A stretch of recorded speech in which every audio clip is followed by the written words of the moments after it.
The Necron homeworld existed as a monument to cruelty, a planet bathed in the merciless radiation of its dying star.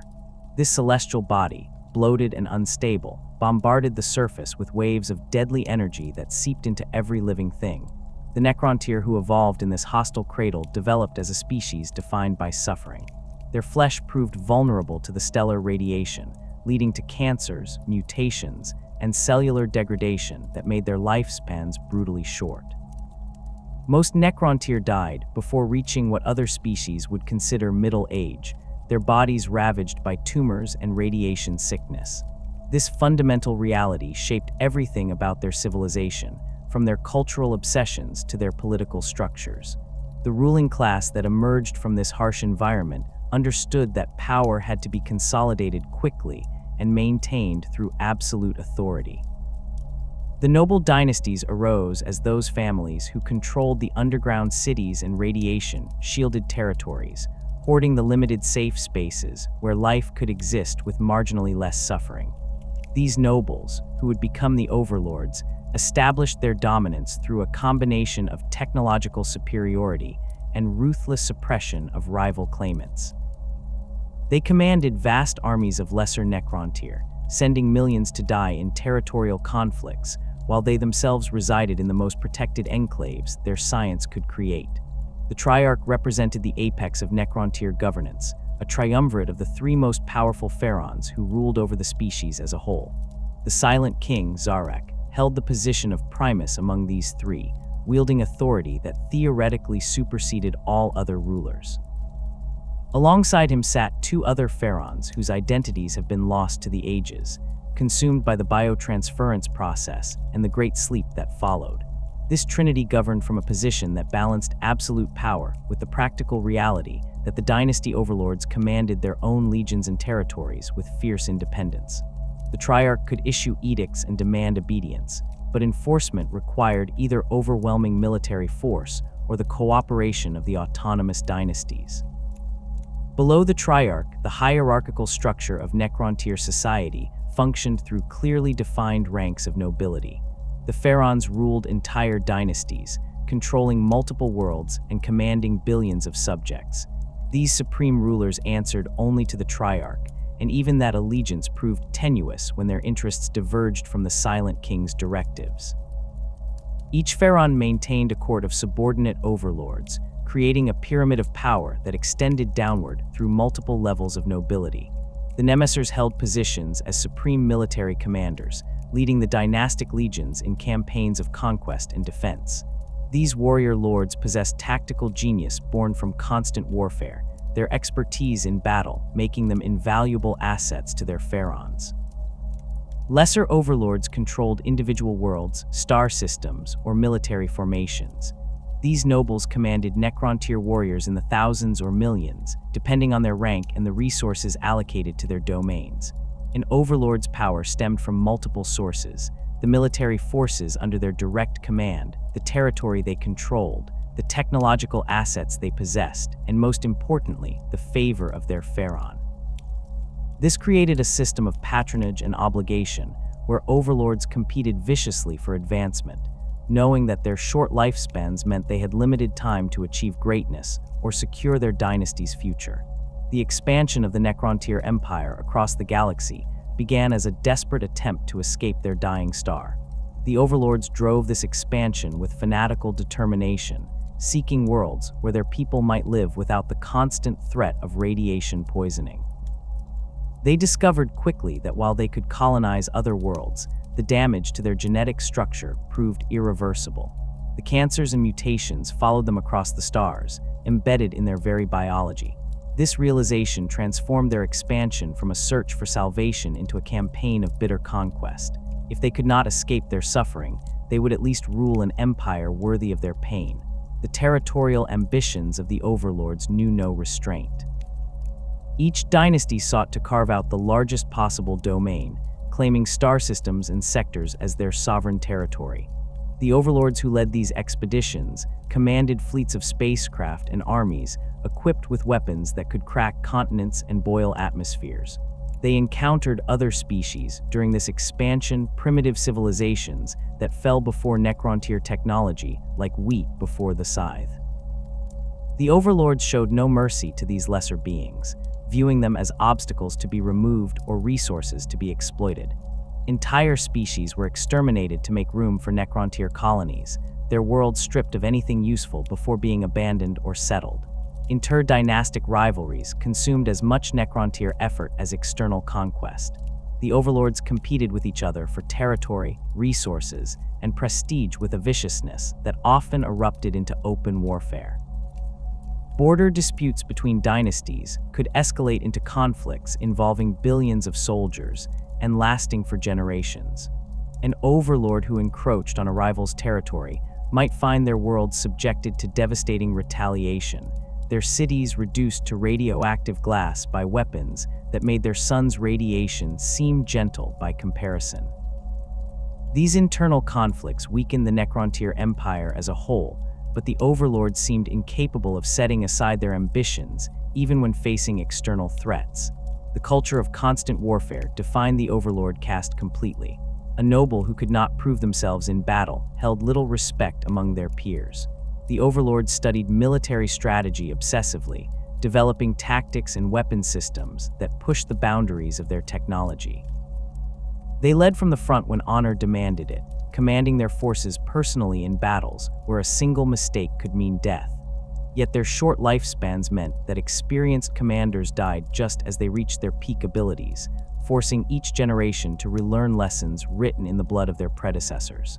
This cycle of death and renewal created a military tradition that valued aggression and decisive action over caution or long-term planning.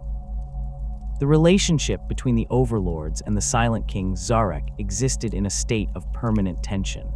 Zarek wielded the authority of the Triarch, but the autonomous nature of the dynasties meant that his commands could be ignored or subverted by powerful pharaohs who disagreed with his policies.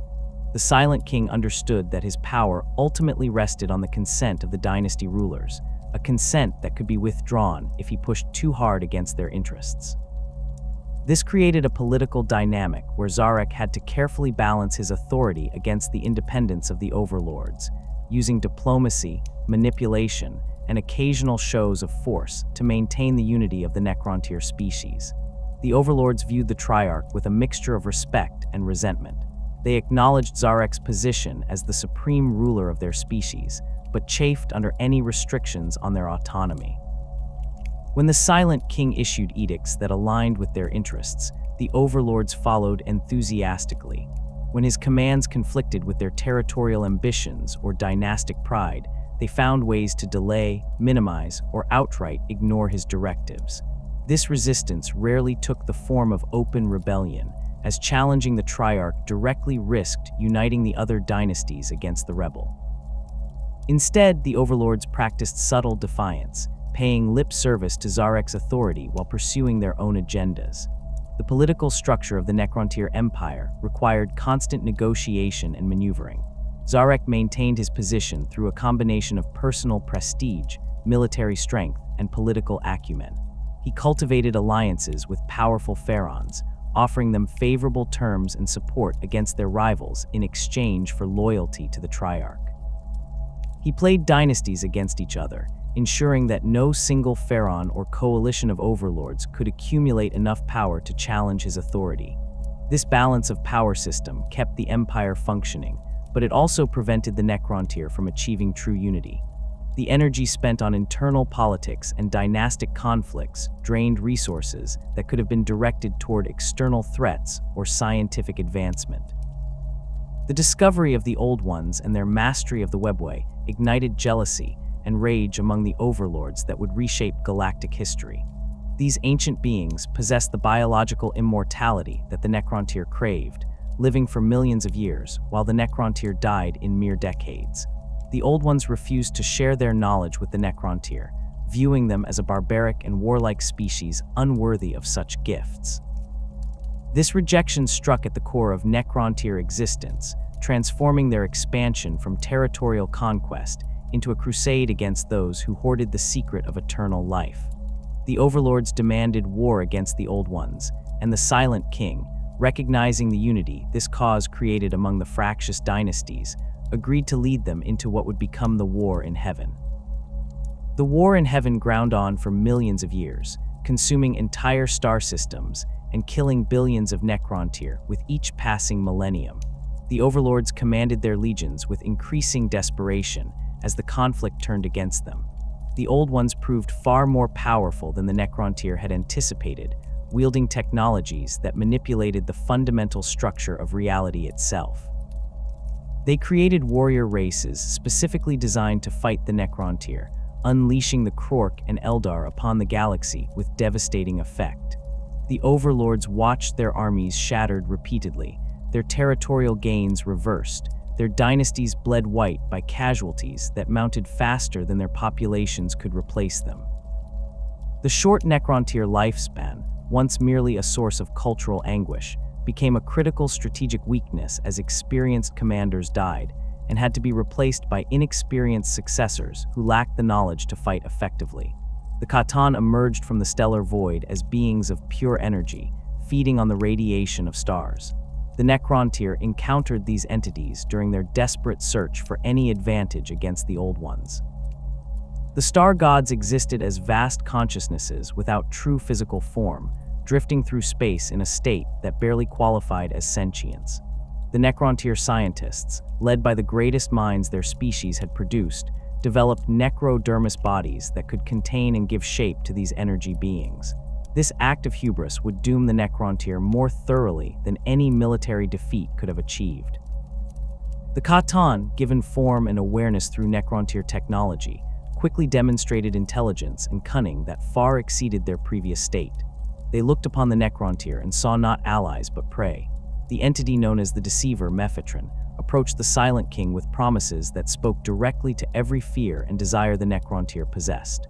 The Khatan claimed they could offer the Necron immortality, bodies that would never age or sicken, strength beyond anything flesh could achieve. They would become beings of living metal, immune to the radiation that had plagued their species since the beginning of their existence. The Deceiver painted visions of Necron warriors who could not die, who would march through the webway and tear down the Old One's civilization with immortal hands. Zarek listened to these promises while his people died in numbers that threatened the species' survival. The Overlords, gathered in council, demanded that the Silent King accept whatever terms the Khatan offered. They could not win the war in heaven in their current forms, and death through transformation seemed preferable to extinction at the hands of the Old Ones. The Silent King made his decision knowing it would reshape the Necron species forever. He accepted the Khatan's offer on behalf of all Necron, using his authority as the leader of the Triarch to commit every living member of his species to biotransference. The Overlord supported this decision enthusiastically, seeing it as the path to victory and eternal rule. The Khatan, working with Necron scientists who had already begun developing the necessary technologies, constructed vast biotransference furnaces on worlds across the Empire. These facilities would process living Necron and transfer their consciousness into necrodermis bodies, creating what the Khatan promised would be immortal warriors of living metal. The Overlords underwent biotransference before the general population, their status ensuring they received priority in the transformation process. The ruling caste entered the furnaces with their full awareness intact, their minds focused on the power they would gain and the vengeance they would take upon the Old Ones. The process stripped their consciousness from organic bodies and encoded it into crystalline matrices embedded within necrodermis shells.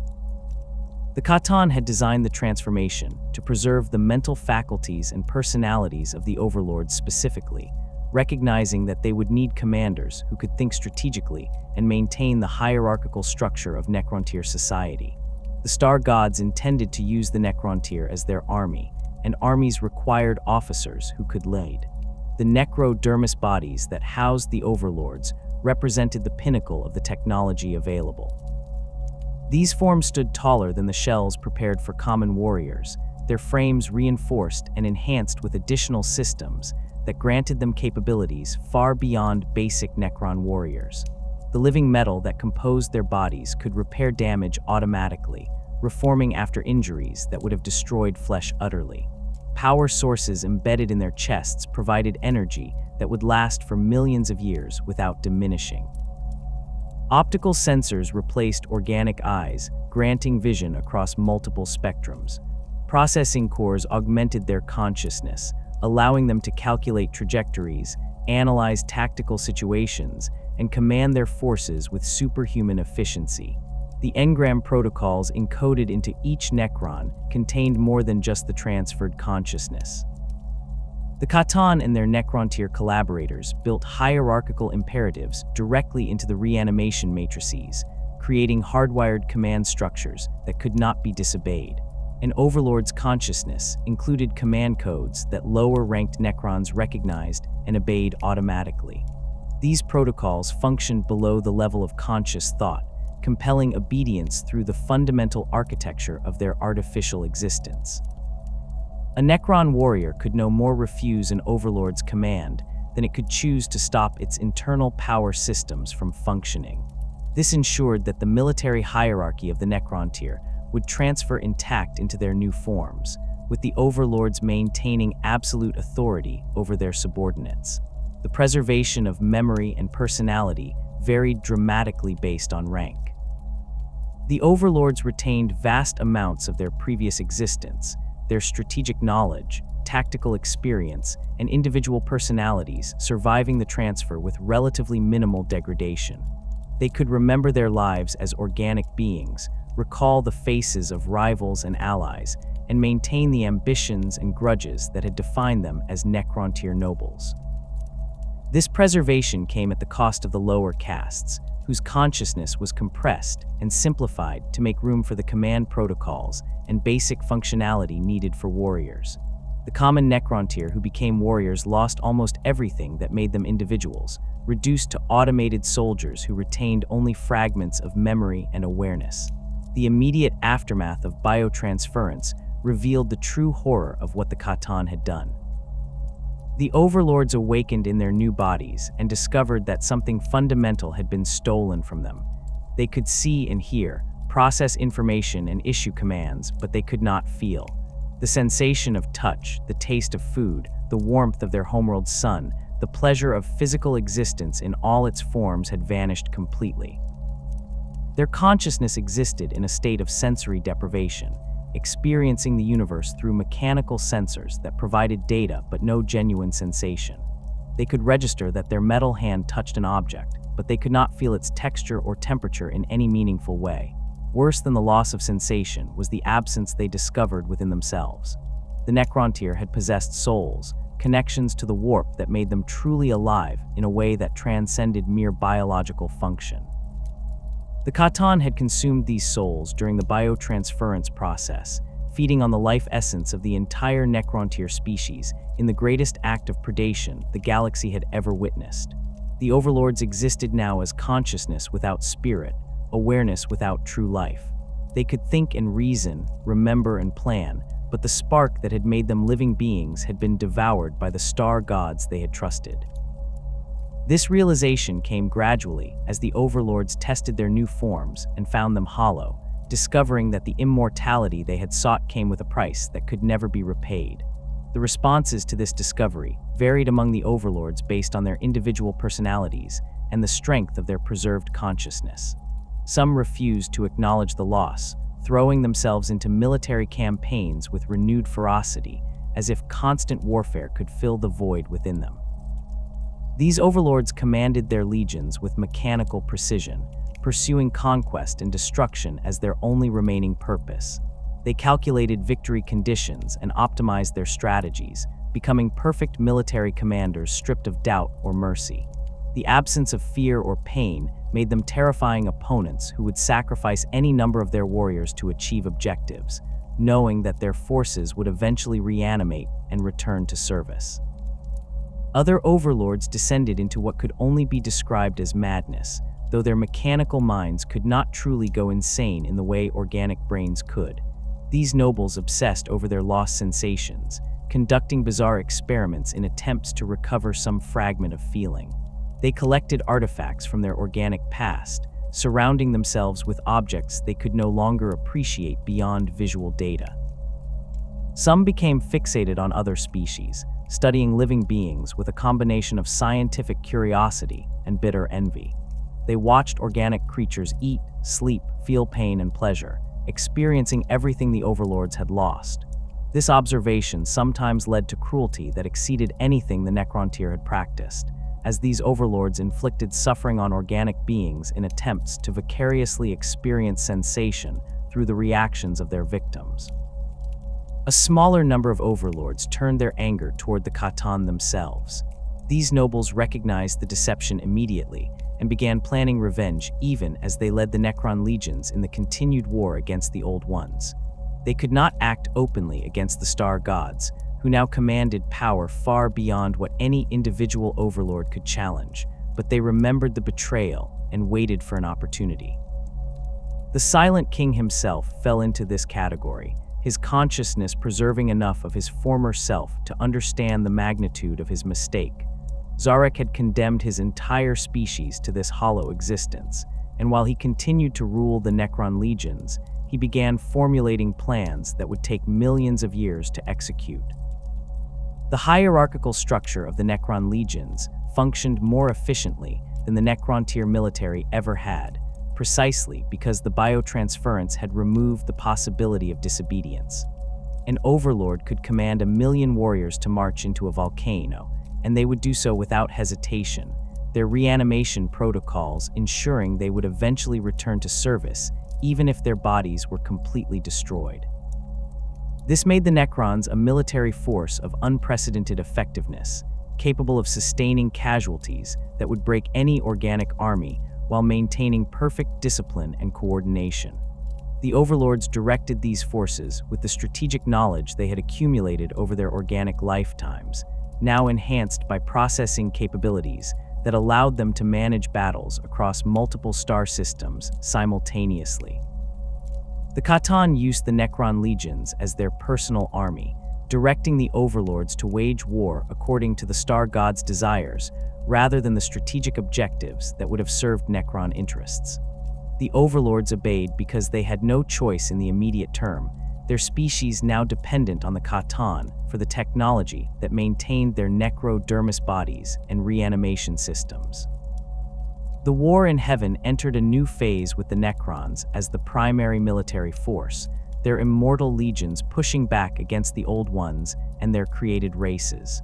The overlords commanded battles that reshaped the galaxy, their forces destroying worlds and exterminating species with mechanical efficiency. The Necron legions under Overlord command transformed the war in heaven from a conflict the Necrontyr were losing into a campaign of systematic extermination that threatened the Old One's very existence. The Overlords directed their immortal armies with a ruthlessness impossible during their organic existence, no longer constrained by concerns about casualties or the need to preserve their forces. A Necron phalanx could be annihilated to the last warrior, yet given time those same soldiers would phase back into existence through reanimation protocols, ready to march again under their overlord's command. This fundamental shift in military capability forced the Old Ones to completely reconsider their defensive strategies, as attrition warfare became meaningless against an enemy that refused to stay dead. The strategic command structures employed by the overlords during this period established military doctrines that would persist through the Great Sleep and into the 41st millennium. Each dynasty developed its own approach to warfare based on the personalities of its ruling pharaohs and the tactical preferences of its nemessers. The Sautek dynasty, which would later become one of the most powerful Necron dynasties, perfected the relentless advance during the war in heaven. Their overlords commanded phalanxes of warriors and immortals that marched forward in perfect synchronization, their Gauss weaponry stripping matter apart at the atomic level. Sautek tactical doctrine emphasized overwhelming firepower delivered through disciplined formations that never broke regardless of casualties. Their overlords calculated optimal firing solutions and advance rates, coordinating thousands of warriors with mathematical precision to create kill zones that nothing organic could survive. The Nephrek dynasty took a completely different approach, their overlords mastering the translocation technologies that allowed Necron forces to phase in and out of real space. Nephrek commanders would materialize entire legions directly into enemy strongholds, bypassing defensive lines entirely. Their warriors appeared as if from nowhere, Gauss flares already firing as they solidified from quantum states. The overlords of the Nephrek coordinated these translocation strikes across multiple battlefields simultaneously, creating the impression that their forces existed everywhere at once. Old One defensive positions that should have been impregnable fell in moments as Nephrek forces materialized within their walls, their overlords directing the slaughter with cold efficiency before phasing away to strike elsewhere. The Navak dynasty earned a reputation for terror tactics that made even other Necron overlords regard them with something approaching unease. Navak commanders understood that while they could no longer feel fear themselves, their enemies remained vulnerable to psychological warfare. Their overlords orchestrated campaigns designed to break enemy morale before the actual fighting began. They would attack outlying settlements and leave horrific displays of mechanical precision killing, arranging the dead in patterns that demonstrated the futility of resistance. Navak forces painted their necrodermis in blood-red pigments, their warriors advancing in formations that maximized their visual impact. The overlords of this dynasty studied the psychology of organic species, learning which tactics would most effectively shatter their will to fight. They deployed flayed ones against populations specifically to spread panic, the deranged Necrons serving as weapons of terror as much as instruments of death. The Mephrit dynasty developed what they termed extermination protocols, systematic approaches to warfare that prioritized complete annihilation over quick victory. Mephrit overlords commanded their forces with methodical precision, dividing target worlds into sectors and cleansing each one with absolute thoroughness before moving to the next. Their weapon systems incorporated solar atomics that drew power directly from nearby stars, the overlords wielding destructive capabilities that could sterilize continents. A Mephrit campaign proceeded like a mathematical proof, each step following logically from the previous one, until the inevitable conclusion of total extinction. The overlords of this dynasty maintained detailed records of every world they cleansed, cataloging the species they exterminated with the same dispassionate accuracy they applied to ammunition expenditure calculations. Individual overlords distinguished themselves through campaigns that showcased both their tactical genius and the terrible capabilities of their Necron legions. These commanders led forces numbering in the billions across battlefields that spanned entire star sectors. They coordinated fleet movements through the void while simultaneously directing ground assaults on multiple worlds, their enhanced consciousness allowing them to process tactical data at speeds no organic mind could match. The most successful overlords earned recognition from their pharaons, and even from the Silent King himself, though such recognition meant little when compared to the hollowness they felt within their necrodermis shells. The personal wargear carried by overlords represented technology that exceeded even the already formidable weapons issued to Necron immortals and Lichguard. The warscythe became the signature weapon of overlord rank, a phase weapon that could slice through molecular bonds as if matter itself offered no resistance. These weapons stood taller than a man, their curved blades crackling with disruptive energy fields that phased partially out of sync with real space. An overlord wielding a warscythe could bisect a tank with a single strike, the phase field allowing the blade to pass through armor plating without actually cutting the metal, instead disrupting the atomic structure from within. The weapon's haft incorporated power field generators that could deflect incoming fire, making the warscythe both offensive weapon and defensive tool. Hyperphase swords offered a more refined alternative for overlords who preferred precision to the warscythe's brutal efficiency. These blades existed in a state of quantum flux, their edges vibrating between dimensions at frequencies that made them nearly impossible to parry or block. An overlord could thrust a hyperphase sword through a force field as if it wasn't there, the weapon's quantum state allowing it to bypass conventional defensive technologies. The swords responded to their wielders' neural commands, their phase frequency, adjusting automatically to counter whatever defenses they encountered. Some overlords carried multiple hyperphase swords, their necrodermis bodies strong enough to wield weapons in combat patterns that would have torn organic muscles apart. The tachyon arrow represented single-shot weapons of such devastating power that overlords reserved them for targets that absolutely had to die. These devices fired projectiles that accelerated to faster than light velocities in the instant after launch, crossing the distance to their target in literally zero time from an outside observer's perspective. The arrow hit before it was fired from any meaningful perspective, making defense impossible.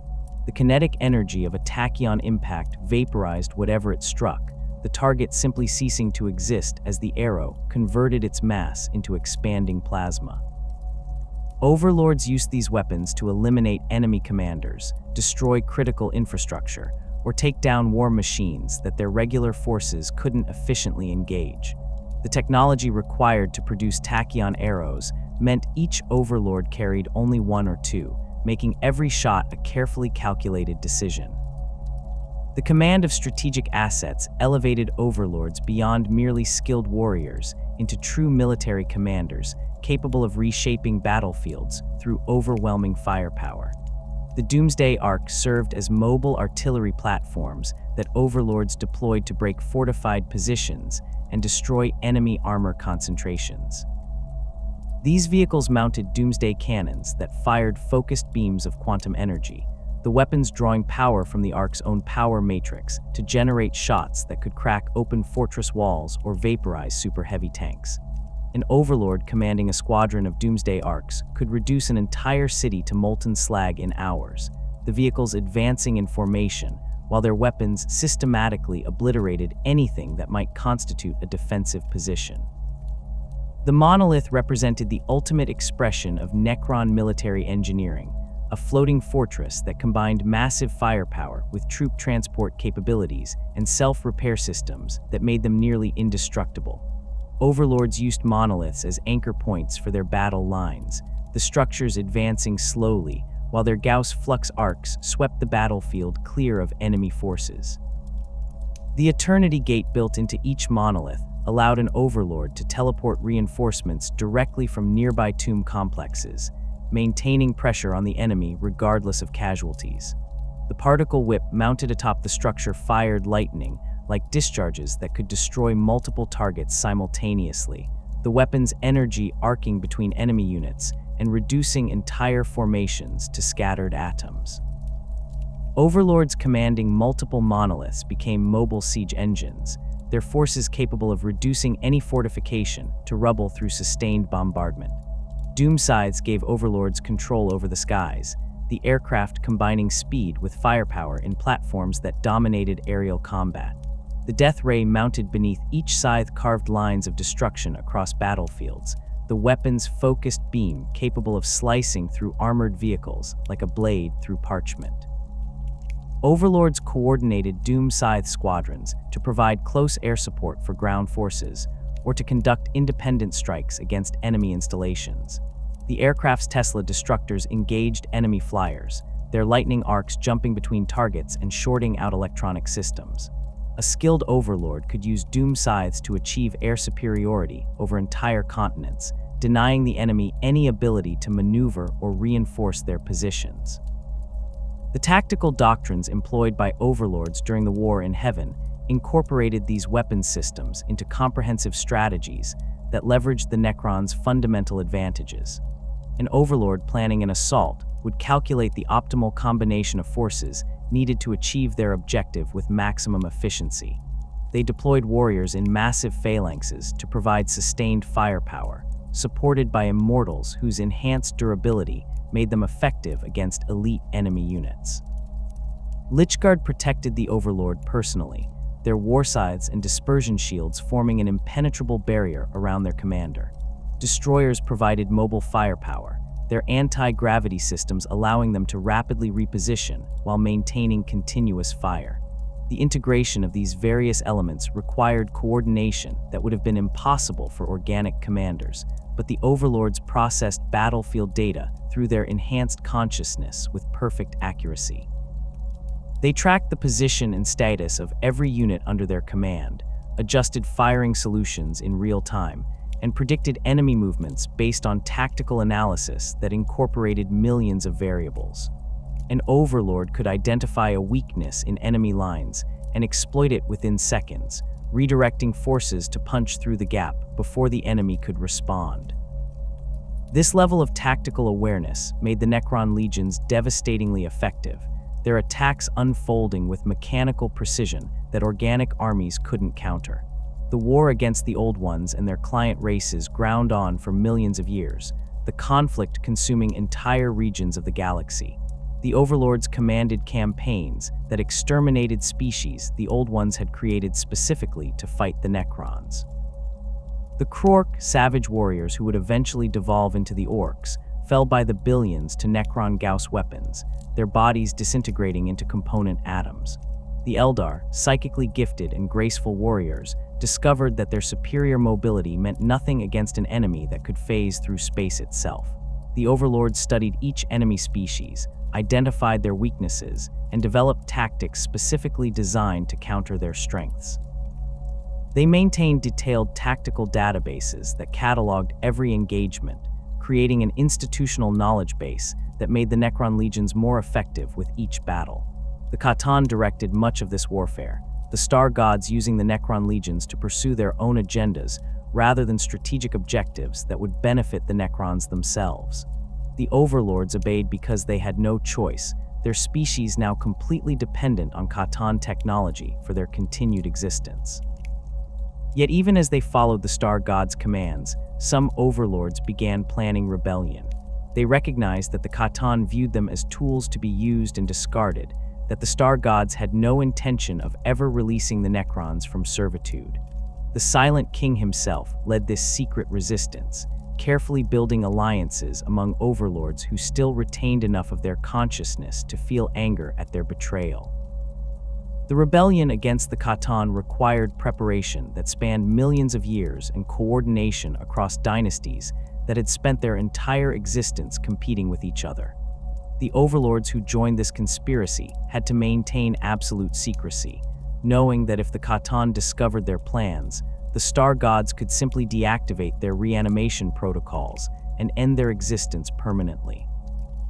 Zarek worked through trusted intermediaries, reaching out to Pharaons and Nemessers whose personalities he remembered from before biotransference, nobles he believed would prioritize vengeance over servitude. The conspiracy grew slowly as more Overlords joined, each one bringing their legions into the fold while maintaining the appearance of loyal service to the Catan. The opportunity for rebellion came as the war in heaven reached its climax. The Old Ones had been pushed to the brink of extinction, their empire shattered and their client races scattered across the galaxy. The Catan, gorged on the souls they had consumed and the energy they had drained from dying stars, had grown complacent. They viewed the Necrons as utterly subservient, incapable of independent action against their masters. This arrogance proved fatal when the Silent King finally gave the order to attack. Overlords across the galaxy turned their legions against the Catan simultaneously, the coordinated assault catching the Star Gods completely unprepared for resistance from their supposedly enslaved army.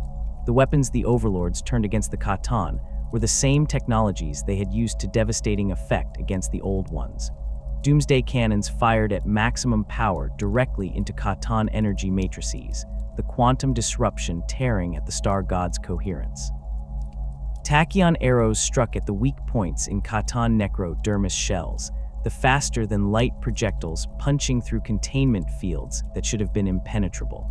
Entire legions of warriors and immortals poured concentrated Gauss fire into individual Catan, the sustained bombardment overwhelming even the Star Gods' ability to regenerate.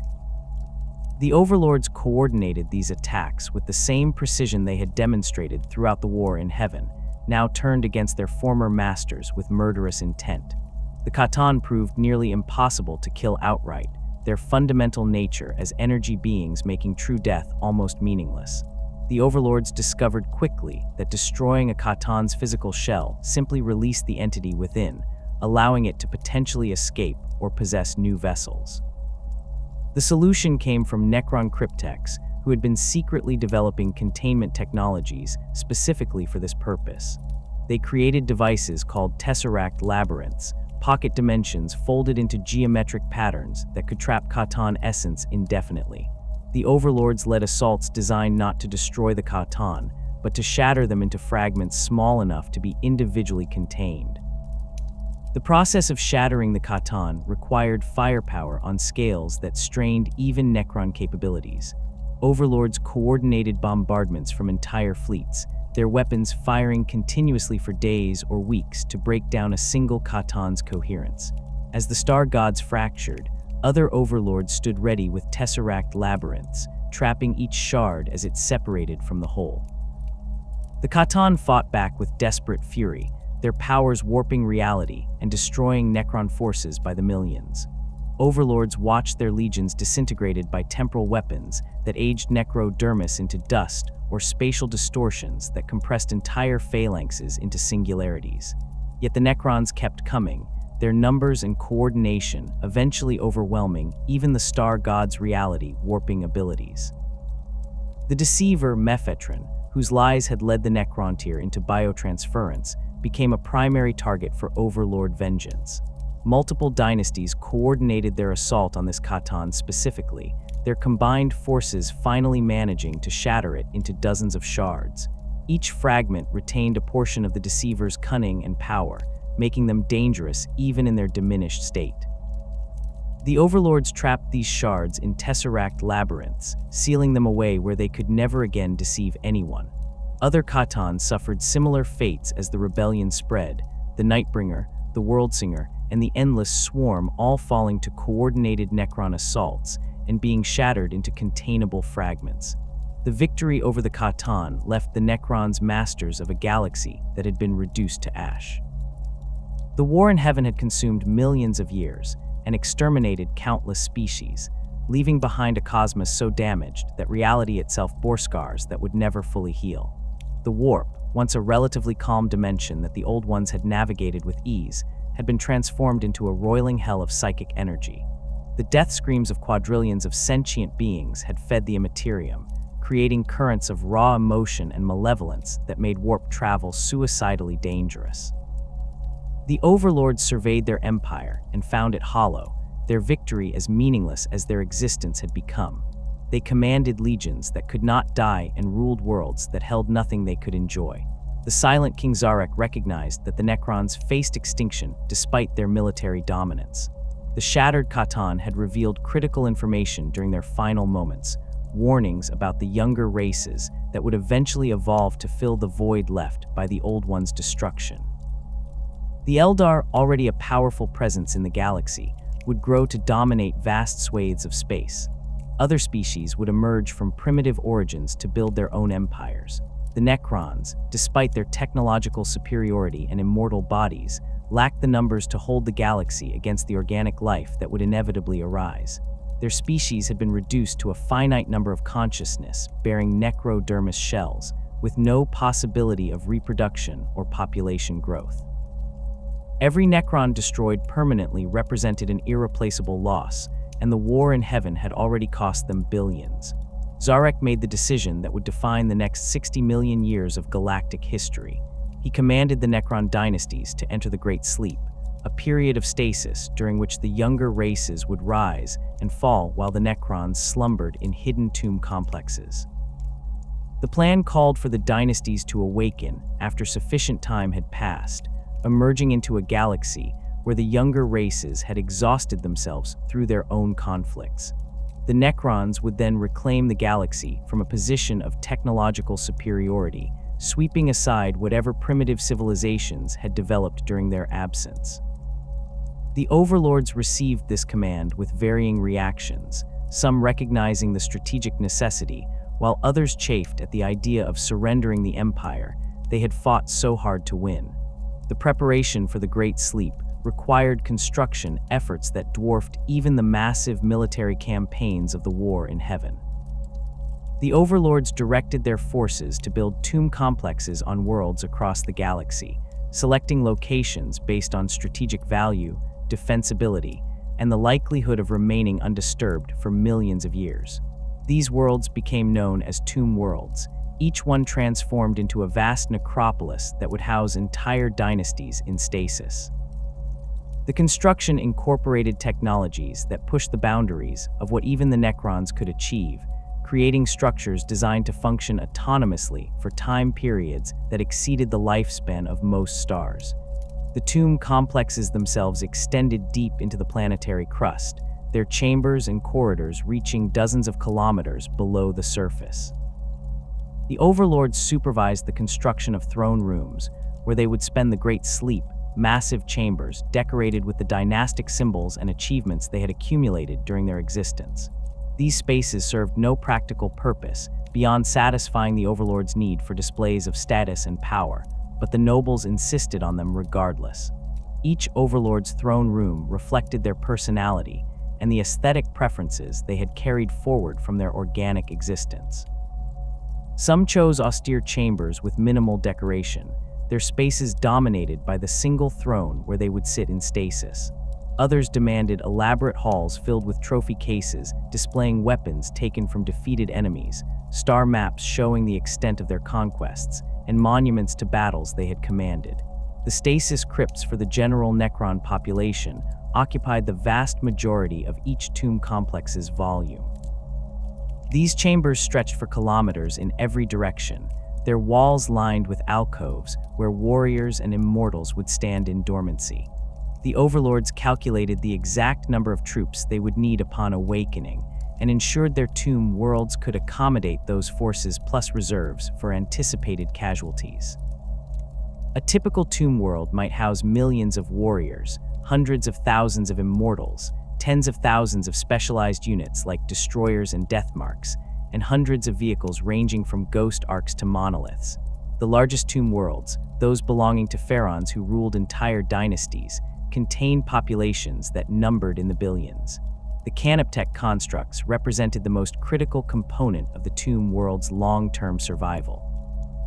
These automated systems would maintain the tomb complexes during the Great Sleep, repairing damage, eliminating intruders, and ensuring that the stasis fields functioned correctly for the entire duration of the slumber.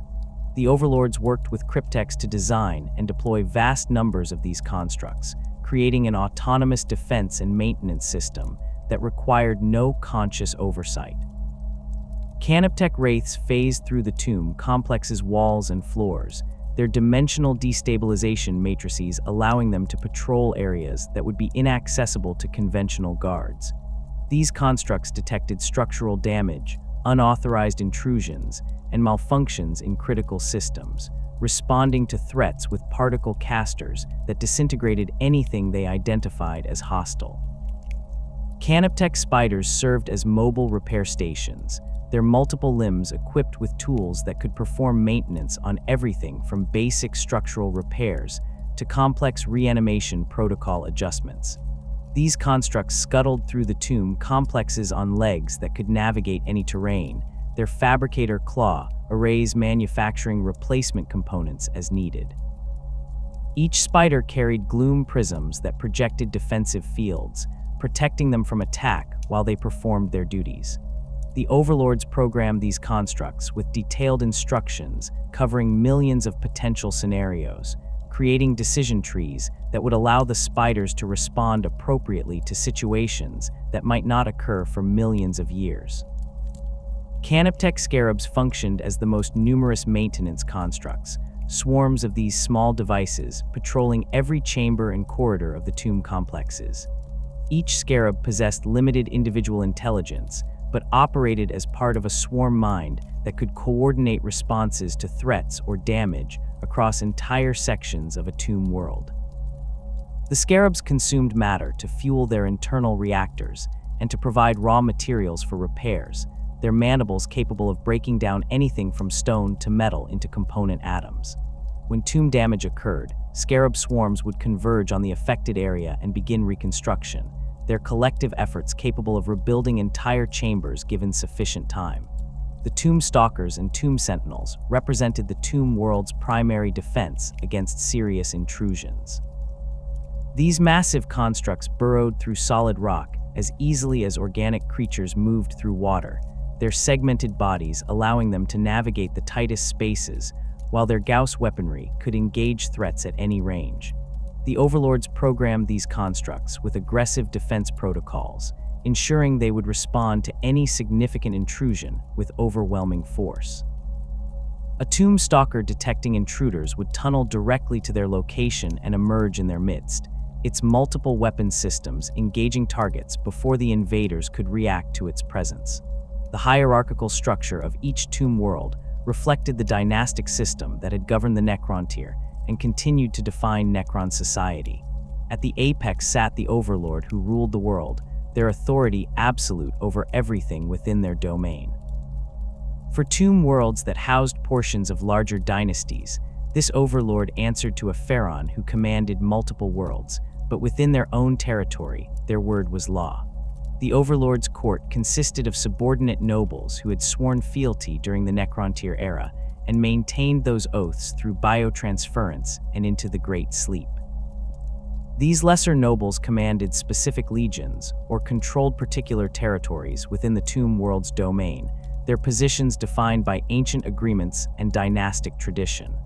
The cryptechs occupied a unique position within tomb world hierarchies, their technical expertise making them invaluable despite their typically lower noble rank. These scientist-sorcerers maintained the tomb complex's most critical systems, their understanding of Necron technology exceeding even what most Overlords possessed. The relationship between Overlords and their cryptechs combined elements of master and servant with mutual dependency. An Overlord commanded the cryptechs assigned to their court, but they also relied on those cryptechs to maintain the systems that kept their entire dynasty functional. Smart Overlords treated their cryptechs with a degree of respect unusual for the otherwise rigid Necron hierarchy, recognizing that alienating these specialists could have catastrophic consequences.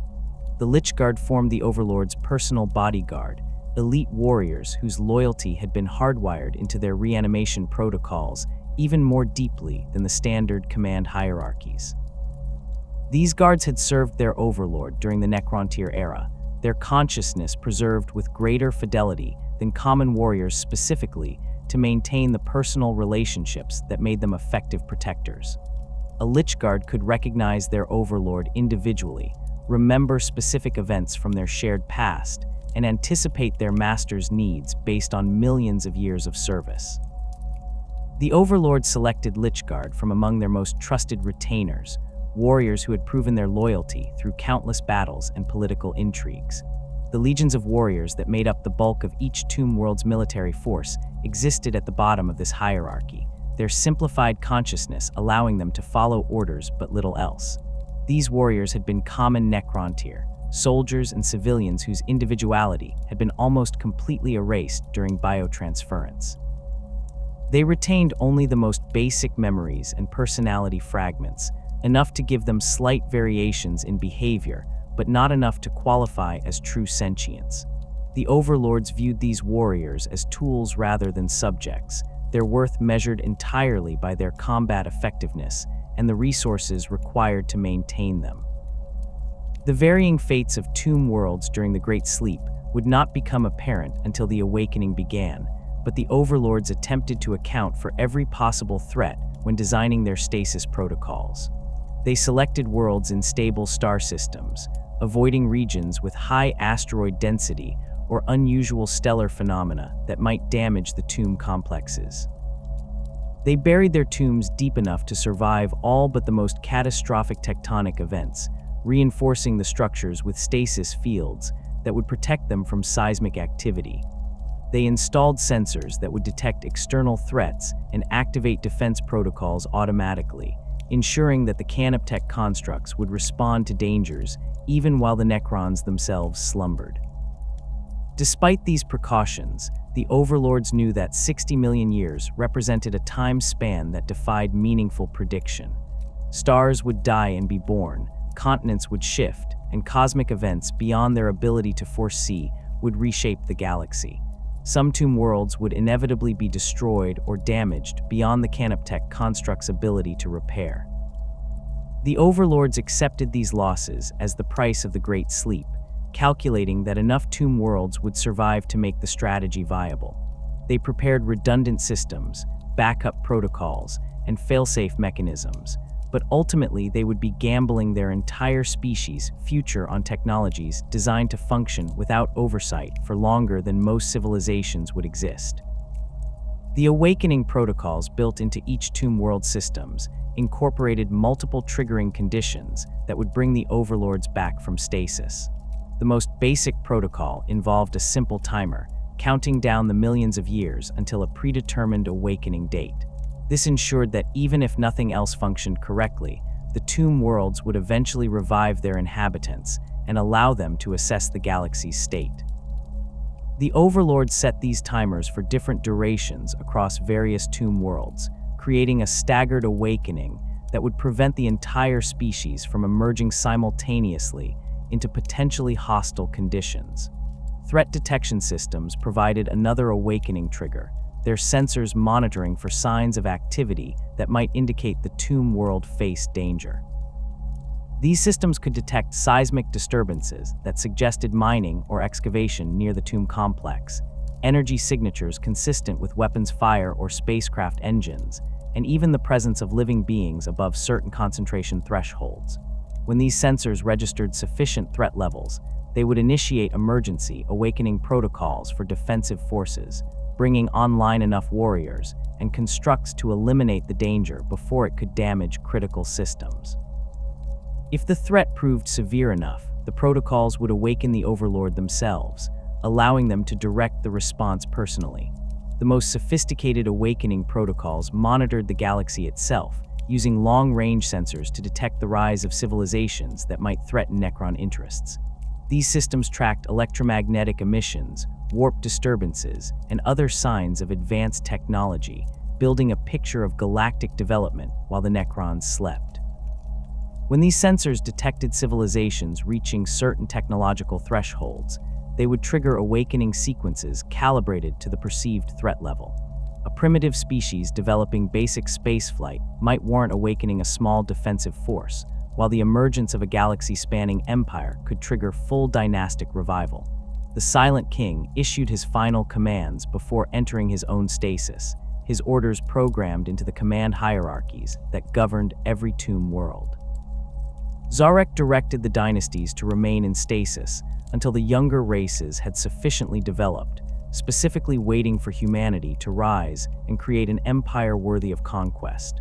The Silent King recognized that humans possessed potential that exceeded most organic species, their adaptability and aggression making them the most likely candidates to dominate the galaxy during the Necrons' absence.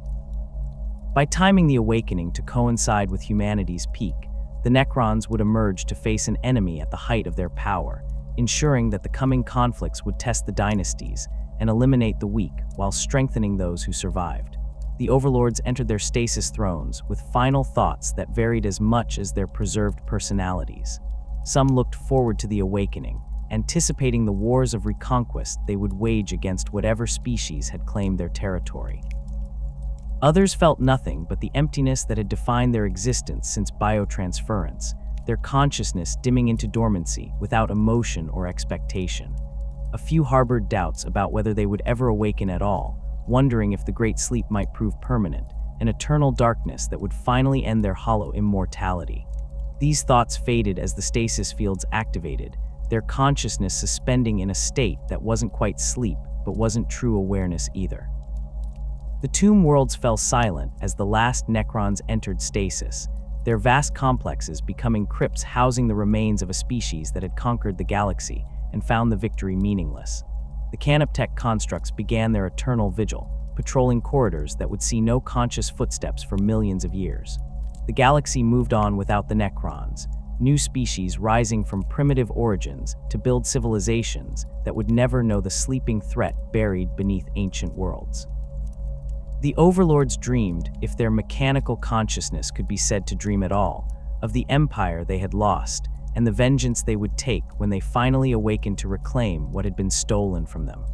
The first tomb worlds began their awakening cycles in the 38th millennium, their chronometric systems reaching predetermined thresholds after approximately 58 million years of dormancy. The overlords who emerged from stasis found their consciousness returning in stages, awareness flickering through their necrodermis frames as power systems that had lain dormant for geological ages stuttered back to life. The transition from complete suspension to full functionality took varying amounts of time depending on the condition of each tomb world systems. Some overlords achieved complete awareness within hours, their reanimation protocols executing flawlessly.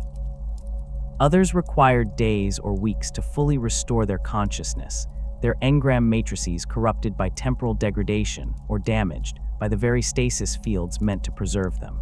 The galaxy that greeted these awakening overlords bore almost no resemblance to the empire they had abandoned. The stellar cartography stored in tomb world databases showed star systems that had shifted position over millions of years of galactic rotation. Entire constellations had changed as stars died and new ones formed from collapsing nebulae. The overlords accessed their navigational systems and discovered that the reference points they had used during the war in heaven no longer existed in recognizable forms. Stars that had served as waypoints for Necron fleets had gone supernova or collapsed into neutron stars.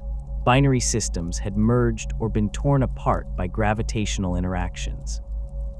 The fundamental structure of local space had transformed while they slept.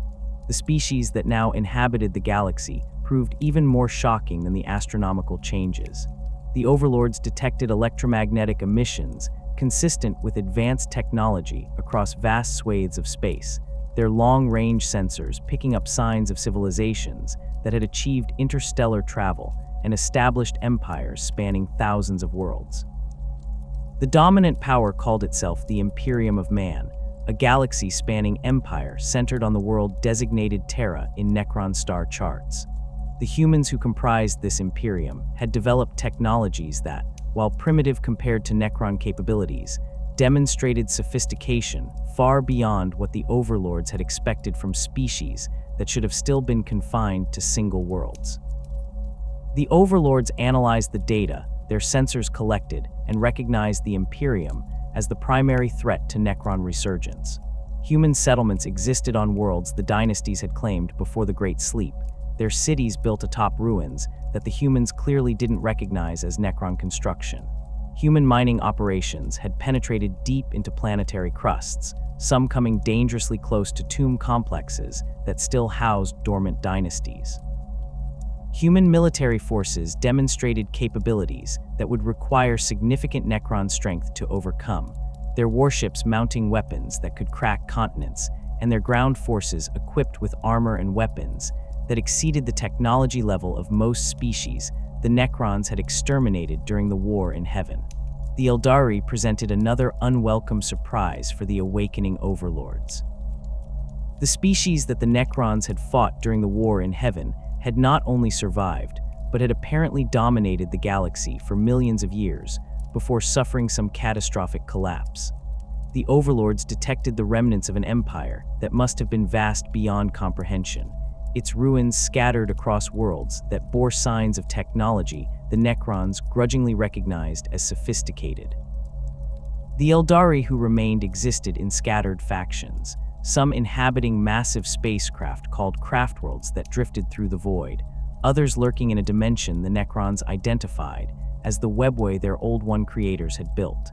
These Eldari remnants still possessed potent military capabilities despite their diminished state. Their weapons and tactics evolved over the millions of years the Necrons had slept.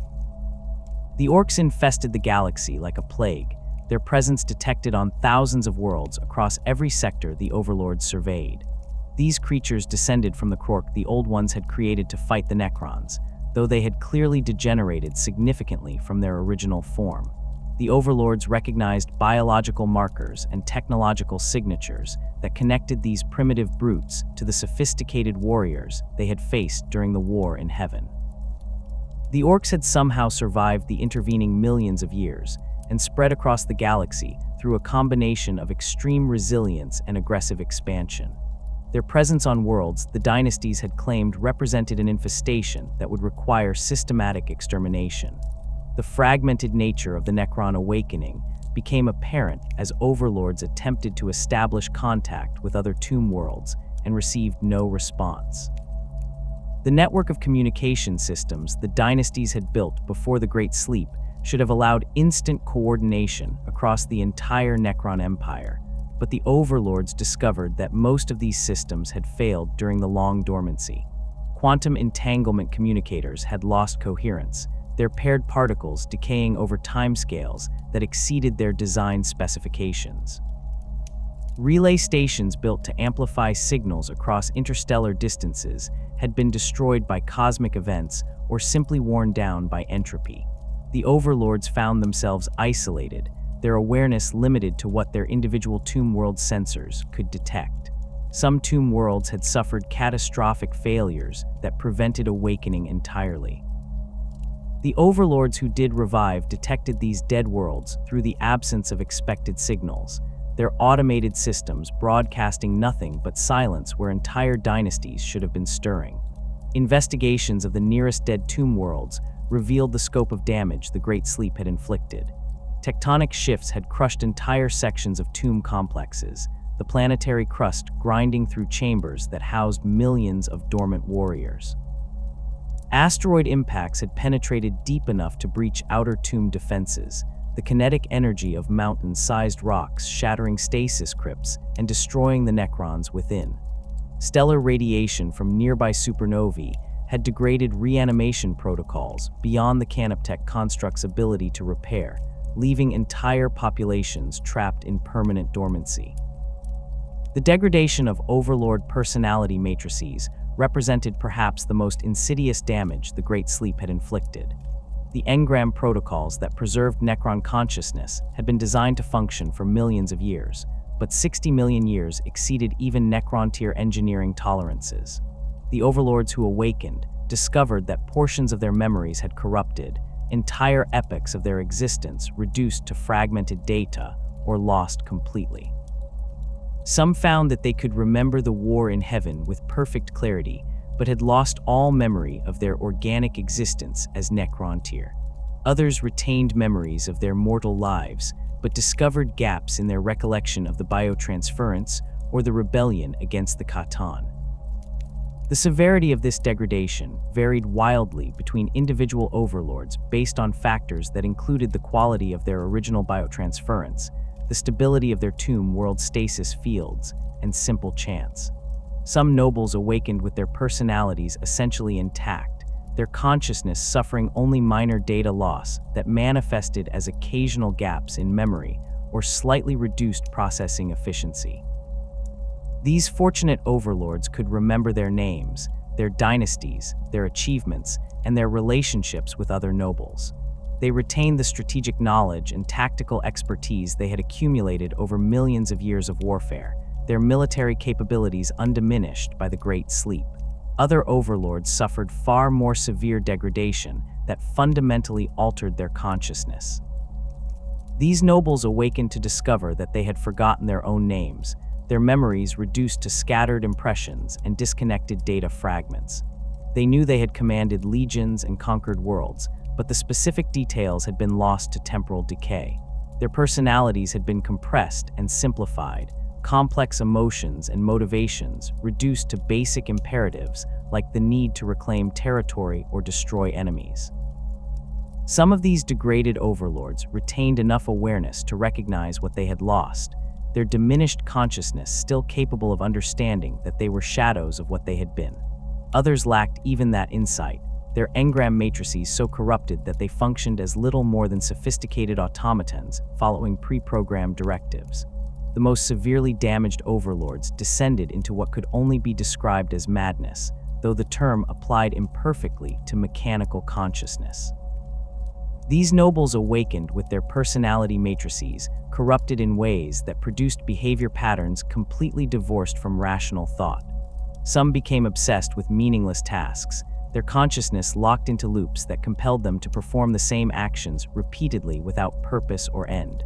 Others developed what appeared to be paranoid delusions, their corrupted engrams generating false memories and phantom threats that they responded to with military force.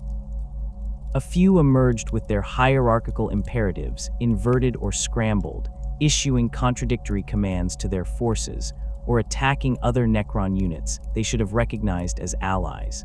The tomb worlds themselves had suffered varying degrees of physical damage that the Canoptech constructs had repaired with mixed success. The Overlords who awakened in complexes that had remained relatively intact found their domains much as they had left them, the throne rooms and stasis crypts maintained in perfect condition by tireless mechanical servants. These fortunate nobles commanded full legions of warriors and immortals, their military strength undiminished by the Great Sleep. Their vehicle pools contained functional doomsday arcs, ghost arcs, and monoliths ready for immediate deployment. Their defense systems remained operational, the tomb world's weapons prepared to engage any threat that approached their territory. Other overlords awakened to devastation that reduced their military capabilities to fractions of what they had possessed before the Great Sleep. Sections of their tomb complexes had collapsed, burying entire legions under millions of tons of rock that the Canoptech constructs had been unable to clear. Water infiltration from underground aquifers had flooded chambers, the moisture corroding necrodermis and damaging reanimation systems in ways that prevented revival. Seismic activity had severed power conduits, leaving portions of tomb worlds without the energy needed to sustain their inhabitants. These damaged complexes yielded far smaller forces than their overlords had expected, entire phalanxes of warriors reduced to scattered squads, vehicle pools depleted to single digits, and specialized units like Deathmarks or Lichguard almost completely absent. The territories the overlords had claimed before the Great Sleep now hosted civilizations that had no knowledge of Necron ownership or the sleeping threat buried beneath their worlds. Human colonists had established cities and industrial complexes on tomb worlds, their populations numbering in the millions or billions, depending on the planet's habitability and strategic value. Orc warbands had claimed other worlds, their ramshackle settlements spreading like fungal growths across surfaces the Necrons considered their sovereign territory. Eldari exotic communities had settled on worlds with minimal technology, their populations living in apparent harmony with local ecosystems, while remaining completely unaware of the ancient complexes beneath their feet. The overlords responded to these intrusions with immediate military action, their first conscious thoughts upon awakening focused on purging their territories of organic contamination. The initial campaigns of reclamation began within hours or days of revival, as overlords activated their military forces and directed them toward the surface. These early strikes demonstrated the fundamental superiority of Necron technology over the weapons systems employed by the younger races, but they also revealed the challenges the dynasties would face in reclaiming their empire. The organic species had numbers that dwarfed the depleted Necron legions, their populations measured in billions or trillions across thousands of worlds, while individual tomb worlds might house only millions of warriors. The overlords who commanded the first surface assaults employed tactics refined during the War in Heaven, their military doctrines adapted to account for the specific capabilities of their new enemies. Against human settlements, the Necrons deployed phalanxes of warriors supported by ghost arcs that maintained reanimation protocols across the battlefield. The humans fought with projectile weapons that fired explosive rounds, their soldiers protected by armored suits that could withstand significant punishment. The Necron Gauss flayers stripped this armor away at the molecular level, the humans' protective equipment disintegrating to reveal the vulnerable flesh beneath. The human defenders demonstrated courage that the overlords recognized as tactically irrational, their soldiers holding positions long past the point where retreat would have been the logical choice. The human military forces responded to Necron attacks with strategies that indicated sophisticated command structures and combined arms doctrine. They deployed armored vehicles that mounted cannons capable of destroying individual warriors, their explosive shells shattering necrodermis when they achieved direct hits. Human aircraft strafed Necron formations with rockets and energy weapons, their pilots demonstrating skill that exceeded what the Overlords expected from organic beings with limited lifespans. Artillery batteries bombarded Necron positions from beyond visual range, their shells guided by targeting systems that tracked Necron movements with reasonable accuracy. The humans coordinated infantry, armor, and air support in ways that suggested military traditions developed over thousands of years of warfare. Despite their tactical competence, the humans proved incapable of achieving decisive victories against even depleted Necron forces. The reanimation protocols that allowed destroyed warriors to phase back into existence negated the humans' numerical advantages, their casualties mounting, while the Necrons maintained consistent force strength. The Overlords directed their forces with processing capabilities that allowed them to coordinate attacks across entire continents simultaneously, their consciousness managing tactical details that would have overwhelmed organic commanders. Human positions fell one after another as Necron phalanxes advanced with mechanical precision, their Gauss weapons reducing fortifications to atomic dust. The Orc infestations presented different challenges that forced the Overlords to adapt their tactical approaches.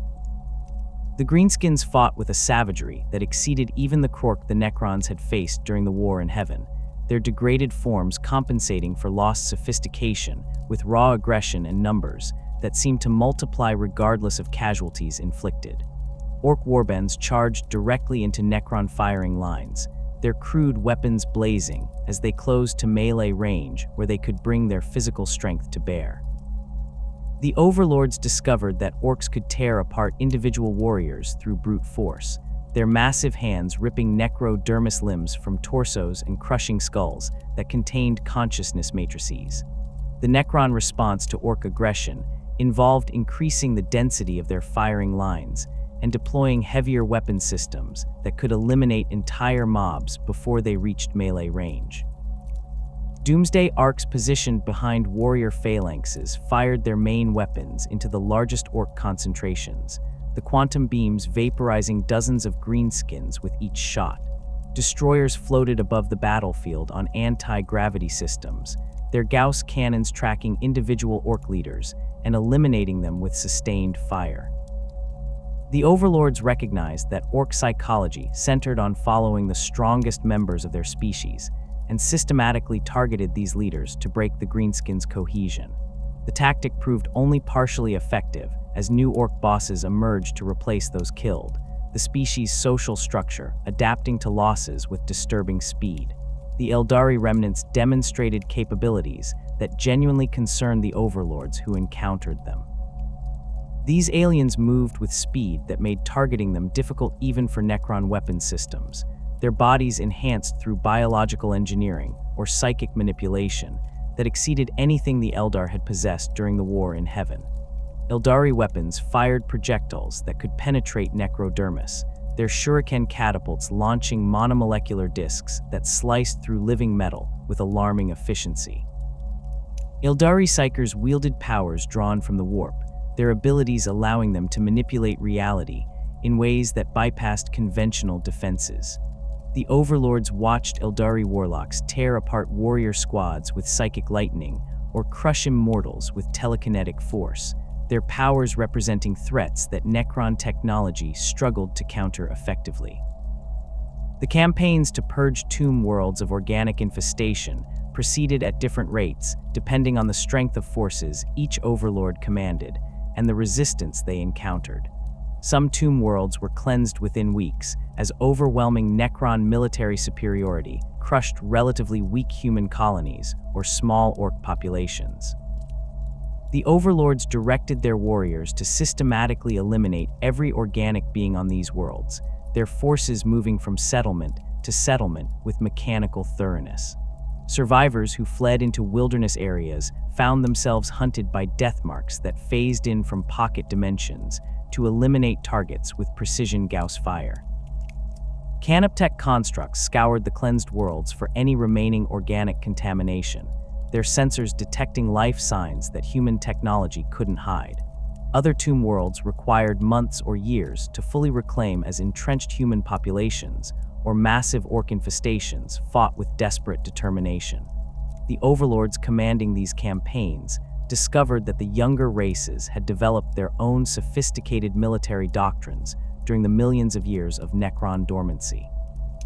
Human defenders employed fortification techniques that channeled Necron attacks into killing zones, where concentrated fire could overwhelm even reanimation protocols. They deployed specialized weapons designed to counter specific Necron capabilities, electromagnetic pulse devices that temporarily disrupted necrodermis systems, or graviton guns that could immobilize Necron constructs. The orcs adapted their tactics based on battlefield experience, learning to target Necron vehicles and constructs rather than wasting ammunition on warriors that would simply reanimate. The overlords established beachheads in the systems surrounding their tomb worlds, their forces expanding outward to secure strategic resources and eliminate threats before they could threaten the dynasty's core territories. These expansion campaigns revealed the true scale of the challenge facing the Necrons. The galaxy contained thousands of inhabited systems for every tomb world that had successfully awakened, the younger races having filled the void left by the Necrons' absence, with civilizations that controlled resources and territory on scales that dwarfed individual dynasties. The overlords recognized that reclaiming their empire would require coordination between multiple tomb worlds and dynasties, but the collapse of the ancient communication networks made such coordination nearly impossible. Some overlords attempted to re-establish contact with neighboring tomb worlds, dispatching scout forces to investigate nearby systems that should have housed other dynasties. These expeditions discovered the full extent of the damage the Great Sleep had inflicted on the Necron Empire. Dead tomb worlds that broadcast no signals yielded only silent crypts filled with Necrons who would never awaken, their consciousness matrices degraded beyond any possibility of recovery. Other tomb worlds remained in stasis, their chronometric systems apparently still counting down toward awakening dates that might be centuries or millennia in the future. A few investigations located tomb worlds that had awakened, but whose overlords had been so severely damaged by personality matrix degradation that they couldn't recognize other Necrons as allies, their corrupted consciousness interpreting all contact as hostile and responding with immediate military force. The successful re-establishment of communication between functional tomb worlds proceeded slowly as overlords rebuilt the relay networks that had once spanned the galaxy. Cryptechs worked to restore quantum entanglement communicators, carefully re-establishing coherence between paired particles that had maintained their connection despite 60 million years of separation. These restored communication links allowed overlords to coordinate their campaigns and share intelligence about the younger race's capabilities and dispositions. The information exchanged through these channels painted a picture of a galaxy far more dangerous than the overlords had anticipated, their species awakening into a cosmos that would contest every world they attempted to reclaim. The restoration of communication between awakened tomb worlds revealed the extent to which the ancient dynastic hierarchies had survived the Great Sleep intact. The overlords who established contact with their former superiors discovered that the command structures built during the Necrontyr era remained fundamentally unchanged, the protocols encoded into their reanimation matrices preserving relationships of fealty and obligation that predated biotransference by thousands of years. A lesser overlord who had sworn service to a pharaoh before the Great Sleep found those oaths still binding, their consciousness compelled to acknowledge their superior's authority through imperatives hardwired into their very existence. The dynasties that had fragmented across the galaxy during the Awakening began reassembling themselves as these ancient bonds reasserted themselves, overlords reaching out to locate their pharaohs and receive orders that would direct their campaigns of reconquest. The pharaohs who ruled the great dynasties commanded authority that superseded all lesser nobles within their domain. These supreme rulers had governed multiple star systems during the Necrontyr era, their territories encompassing dozens or hundreds of worlds that owed them tribute and military service. The biotransference had preserved their consciousness with exceptional fidelity, the Khatan recognizing that the command structure of the Necron legions required leaders capable of strategic thinking on scales that encompassed entire sectors of space. A pharaon awakening in the 41st millennium retained memories of campaigns fought during the war in heaven, political alliances forged and broken over millions of years, and the specific capabilities and limitations of every overlord who served within their dynasty. This institutional knowledge made them invaluable for coordinating the scattered tomb worlds and directing them toward common objectives. The pharaon of the Sodek dynasty, Imhotep the Stormlord, emerged from stasis with his personality matrix almost completely intact. His tomb world of Mandragora had survived the Great Sleep with minimal damage. The Canoptech constructs maintaining his stasis systems in perfect working order for the entire duration of the slumber. Imhotep awakened to find his strategic genius undiminished, his consciousness still capable of the tactical calculations that had made him one of the most feared commanders during the war in heaven. He immediately began re-establishing contact with the overlords who served within the Sodek dynasty, his commands transmitted through the restored communication networks reaching tomb worlds across multiple sectors. The overlords who received these orders found themselves compelled to obey through the hierarchical protocols in their engram matrices, their consciousness recognizing Imhotep's authority as absolute within the dynastic structure. The relationship between pharaons and their subordinate overlords balanced centralized authority with practical autonomy. A pharaon could issue strategic directives that all overlords within the dynasty were obligated to follow, their commands carrying the weight of ancient oaths and hardwired imperatives.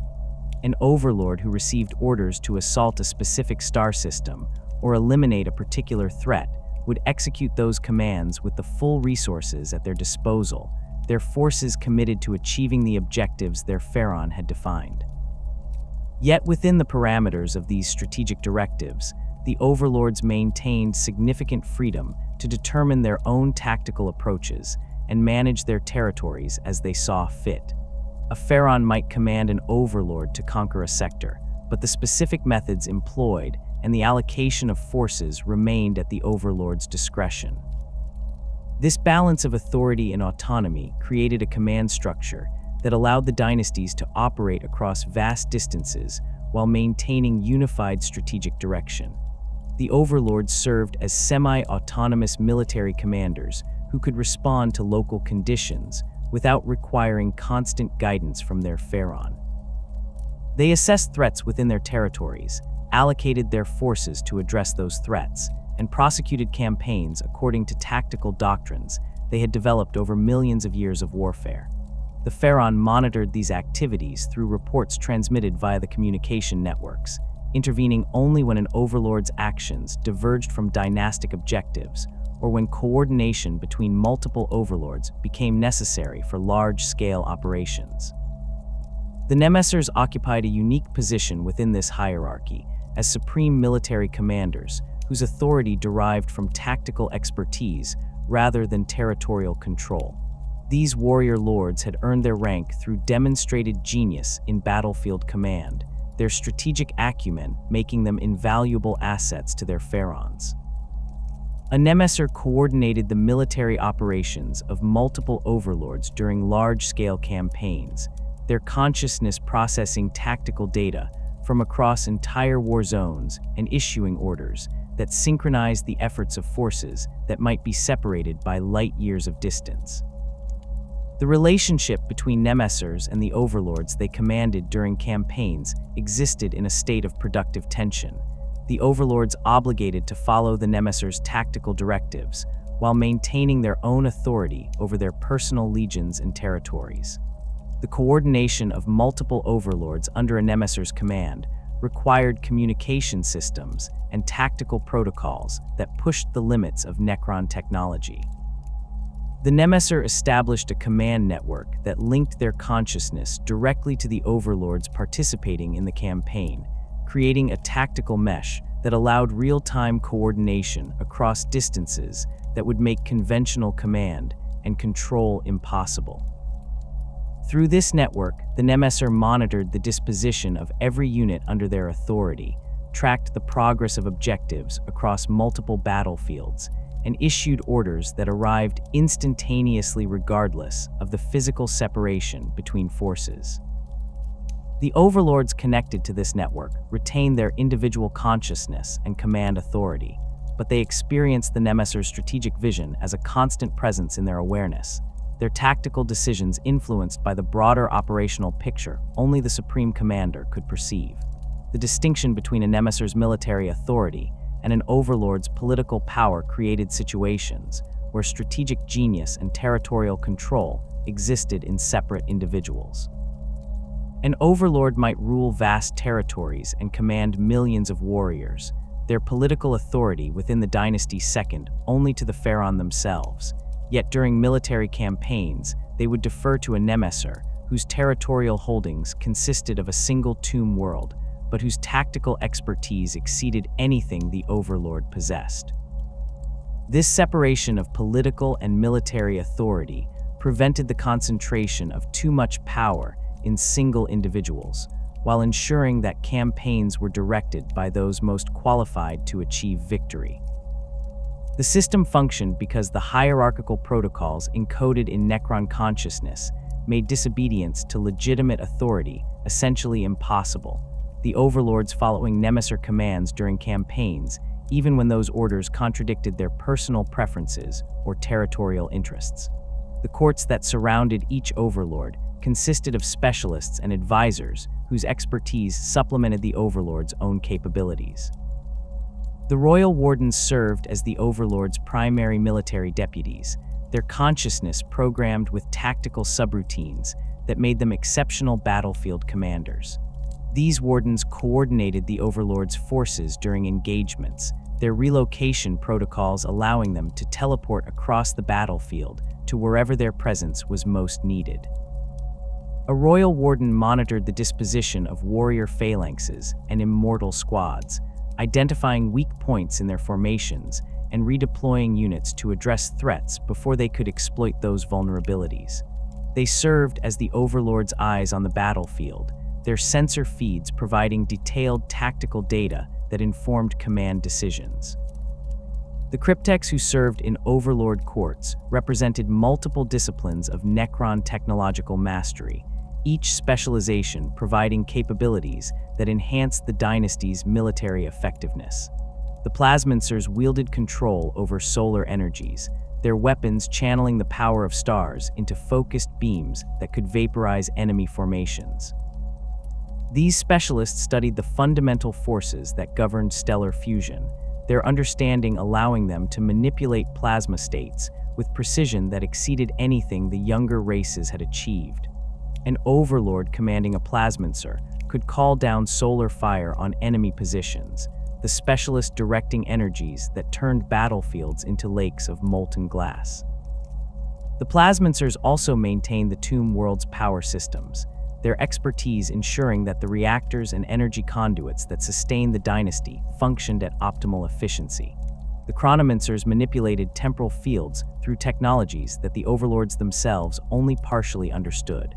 These specialists could slow time within localized areas, creating zones where enemy movements became glacial while Necron forces operated at normal speed. They could accelerate the passage of time around damaged warriors, allowing reanimation protocols to complete in seconds rather than minutes.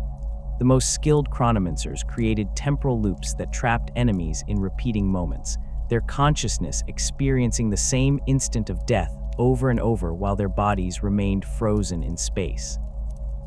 The overlords valued these specialists for their ability to control the flow of battle, their temporal manipulation providing advantages that no amount of conventional firepower could match. The psychomancers studied the organic mind. Their research focused on understanding and exploiting the psychological vulnerabilities of species that still possessed biological brains. These cryptechs had developed technologies that induced terror, madness, and despair in enemy forces, their weapons attacking the consciousness rather than the body. A psychomancer could broadcast neural patterns that triggered primal fears in human soldiers, their minds overwhelmed by terror that had no rational basis but felt absolutely real to those experiencing it. They could induce hallucinations that made enemies see their allies as threats, turning organized military units into confused mobs that fired on each other. The Overlords deployed psychomancers against enemies whose morale represented a critical weakness, the specialists breaking the will to fight before conventional forces engaged. The technomancers maintained the Overlords' military assets, their expertise extending to every weapon system and vehicle in the dynasty's arsenal. These specialists supervised the canoptech constructs that performed routine maintenance, but they personally attended to the most critical systems and the most sophisticated technologies. A technomancer ensured that the Overlord's doomsday arcs maintained optimal firing calibration, that the monolith's eternity gates remained synchronized with the tomb world's translocation matrix, and that the Gauss weaponry issued to warriors functioned within acceptable parameters. They also directed battlefield repairs, their eldritch lances serving as both weapons and tools that could restore damaged necrodermis or reanimate warriors whose reanimation protocols had failed. The Lich Guard who protected each Overlord represented the elite of Necron military forces, their consciousness preserved with fidelity that approached what the Overlords themselves enjoyed. These guards had served their master during the Necrontyr era, their loyalty tested through countless battles and political intrigues that preceded biotransference. The transformation into necrodermis had enhanced their already formidable combat capabilities, their frames reinforced beyond even immortal specifications, and equipped with weapons that marked them as the Overlord's chosen protectors. The warscythes they carried could cleave through tank armor with single strikes, the phase blades passing through matter, as if it offered no resistance before disrupting the target's atomic structure from within. The hyperphase swords some Lich Guard preferred allowed for more precise strikes, their quantum-edged blades capable of penetrating any defense the younger races had developed. The dispersion shields carried by some Lich Guard units provided protection that extended to the Overlord they guarded, the energy fields capable of intercepting incoming fire and redirecting it back toward the attackers. A squad of Lich Guard with dispersion shields could advance through withering fire, their shields absorbing Laz bolts, plasma blasts, and even artillery shells before reflecting that energy back across the battlefield. The Overlords positioned these guards at critical points in their battle lines, their presence providing anchors around which entire formations could rally. The Lich Guard maintained their positions with mechanical determination, their consciousness programmed with imperatives that made retreat or surrender literally inconceivable. They would fight until their necrodermis frames were reduced to scattered atoms, and even then their reanimation protocols would eventually restore them to continue their eternal vigil. The political dynamics within each dynasty created webs of alliance, rivalry, and intrigue that had persisted since the Necrontyr era. The Overlords who served the same Pharaon competed with each other for resources, prestigious assignments, and their master's favor. These competitions rarely involved direct military conflict between Overlords of the same dynasty, as the hierarchical protocols made such internal warfare difficult to initiate and sustain. Instead, the rivalries manifested through more subtle means that the Overlords had perfected over millions of years of practice. An Overlord might delay providing military support to a rival during a critical campaign, their forces arriving just late enough that the rivals suffered embarrassing casualties while technically fulfilling their obligations. They might present intelligence about threats in ways that made a rival's territory appear more vulnerable than their own, influencing the Pharaon's strategic decisions to direct resources away from competitors. The ancient grudges that had survived biotransference and the Great Sleep provided endless fuel for these political conflicts. Overlords remembered territorial disputes from the Necrontyr era, their consciousness preserving the details of borders violated and resources stolen with perfect clarity despite 60 million years of stasis. They recalled insults delivered during court functions, slights to their honor that demanded satisfaction through means the rigid hierarchy made difficult to pursue openly. Some grudges originated from the war in heaven itself, Overlords blaming rivals for tactical failures that had resulted in the destruction of their forces or the loss of territories they had claimed. The biotransference had stripped away the emotional heat that had originally fueled these conflicts, but the facts remained in their memory matrices, and the Overlords pursued their vendettas with mechanical persistence that never wavered or forgot. The territorial disputes that arose as Tomb Worlds awakened created new sources of conflict between Overlords. The stellar cartography stored in Tomb World databases showed boundaries and territorial claims that had been established before the Great Sleep, but 60 million years had rendered many of these boundaries meaningless. Star systems that had been firmly within one Overlord's territory now lay in disputed space between multiple Tomb Worlds, their ownership unclear based on ancient records that contradicted each other. Habitable worlds that had been worthless during the Necron era had become valuable strategic assets in the 41st millennium, their populations and resources making them prizes worth fighting over. The Overlords filed competing claims with their pharaons, presenting evidence from ancient archives to support their territorial demands while simultaneously deploying forces to physically occupy the disputed territories. The competition for the pharaons' favor drove much of the internal political maneuvering within dynasties. An Overlord who earned their master's approval might receive priority access to awakening Tomb Worlds, allowing them to expand their forces more rapidly than rivals. They might be assigned the most prestigious military campaigns, operations that offered opportunities for glory and the acquisition of resources from conquered territories. The pharaons' favor could manifest in more subtle ways as well, their support during disputes with other Overlords carrying weight that could determine the outcome of territorial conflicts or resource allocation decisions. The Overlords cultivated this favor through military success, efficient administration of their territories, and careful management of their relationship with their pharaons' court. The cryptechs who served various Overlords within a dynasty formed their own networks of cooperation and rivalry that existed parallel to the political structures of the nobility. These specialists traded knowledge and research findings, their collective expertise advancing Necron technology in ways that individual cryptechs working in isolation could never achieve. Yet they also competed for recognition and resources, their rivalry expressed through demonstrations of technical superiority and the development of weapons or systems that exceeded what their peers had created.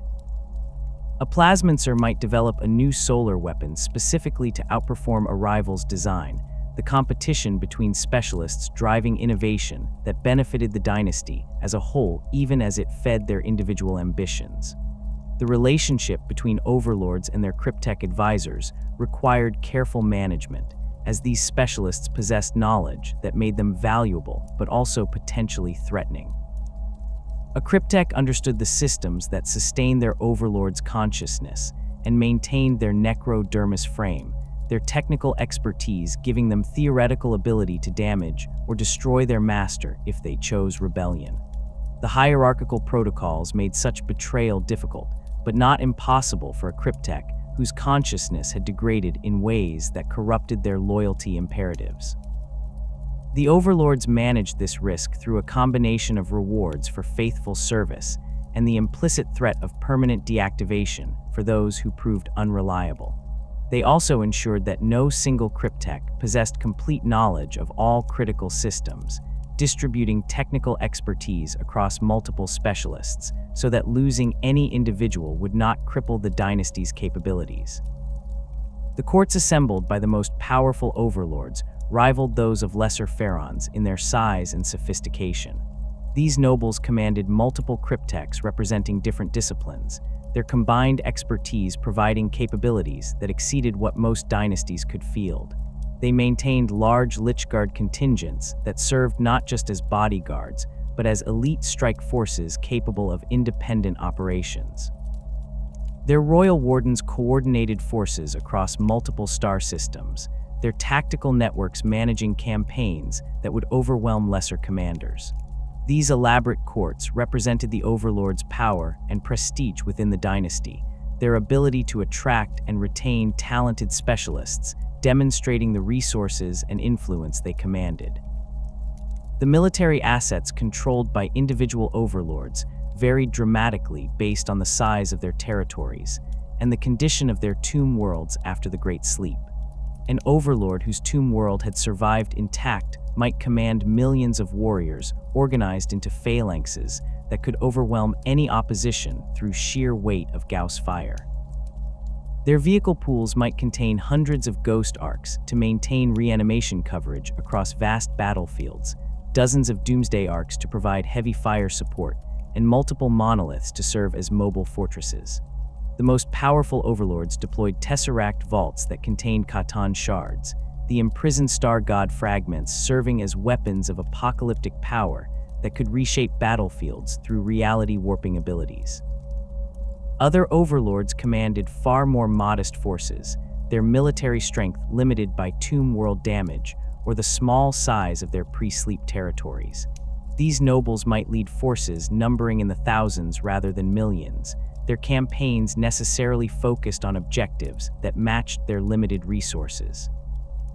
They compensated for numerical weakness through tactical excellence and the efficient use of specialized assets, their death marks eliminating enemy commanders, while their Lichguard held critical positions against overwhelming odds.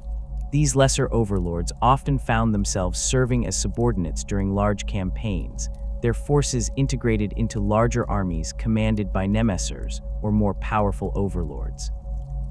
The awakening of the tomb worlds in the 41st millennium revealed that certain overlords had emerged from the Great Sleep, with their capabilities not merely intact, but seemingly enhanced by the long dormancy.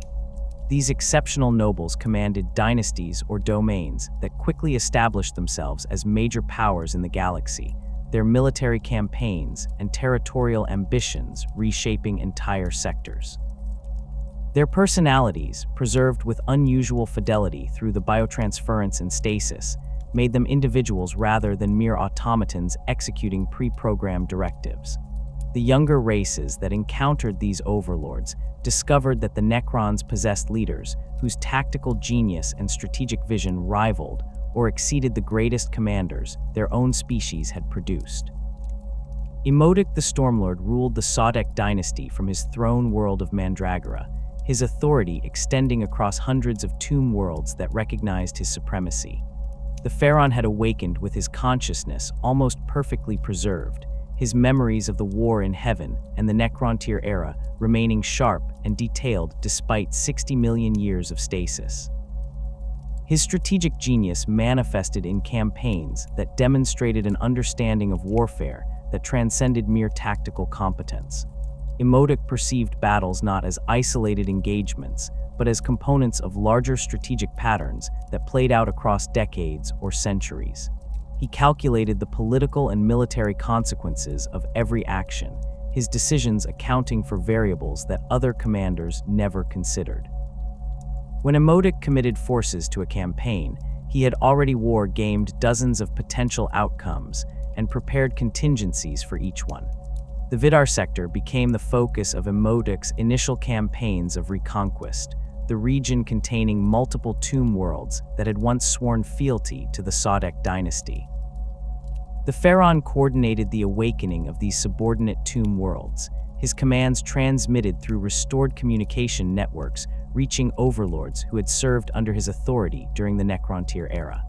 These nobles found their hierarchical protocols compelling them to acknowledge Imodic's supremacy, their consciousness recognizing his command codes as legitimate and binding. Within decades of his own awakening, Imodic had assembled military forces that numbered in the hundreds of millions, the combined legions of multiple tomb worlds operating under unified strategic direction for the first time since the Great Sleep began. The human populations that inhabited the Vidar sector discovered the true meaning of Necron military efficiency when Imodic's forces began their systematic conquest. The Pharaon identified key worlds whose capture would compromise the Imperium's ability to defend the entire sector, his analysis revealing supply routes, communication hubs, and strategic strongpoints that human commanders had thought secure. Sodek forces struck these targets simultaneously, their attacks coordinated with precision that made it appear as if a single vast army operated across light years of space. Human defenders found themselves fighting battles that seemed disconnected from each other, but were actually components of a single massive operation designed to collapse their defensive network from within. Emotic's forces advanced with the relentless efficiency that characterized Sodic tactical doctrine, their phalanxes of warriors marching forward in perfect synchronization, while doomsday arcs reduced fortifications to molten craters. The Orc Empire of Cheredin represented a threat that even Emotic's strategic genius struggled to fully neutralize. The greenskin warlord Gozkul Mag Uruk Thraka commanded Orc forces that numbered in the billions, their ramshackle fleets and crude weapons backed by numbers that exceeded anything the Sotek dynasty could match. Emotic recognized the Orcs as a problem that required solutions beyond conventional military force. The Greenskins reproduced through spores that spread across every world they touched, their biology making permanent extermination nearly impossible without rendering entire planets lifeless. The Pharaon adapted his strategy to account for this reality. His campaigns against Cheredin focused on containing the Orc expansion rather than achieving total victory. Sodic forces established kill zones around Orc-held systems, their fleets intercepting greenskin vessels before they could spread to new territories. The rivalry between Emotic and Gozkul evolved into a conflict that transcended simple territorial disputes. The Pharaon studied the Orc warlords' tactics and recognized in Gozkul a strategic intelligence that exceeded what greenskins should possess. The Orcs' campaigns demonstrated coordination and planning that suggested either exceptional individual genius or the influence of some external force guiding his actions. Emotic responded by deploying forces specifically configured to counter Orc strengths, his destroyers targeting the largest greenskin mobs, while Deathmarks eliminated Orc leaders before they could organize effective resistance.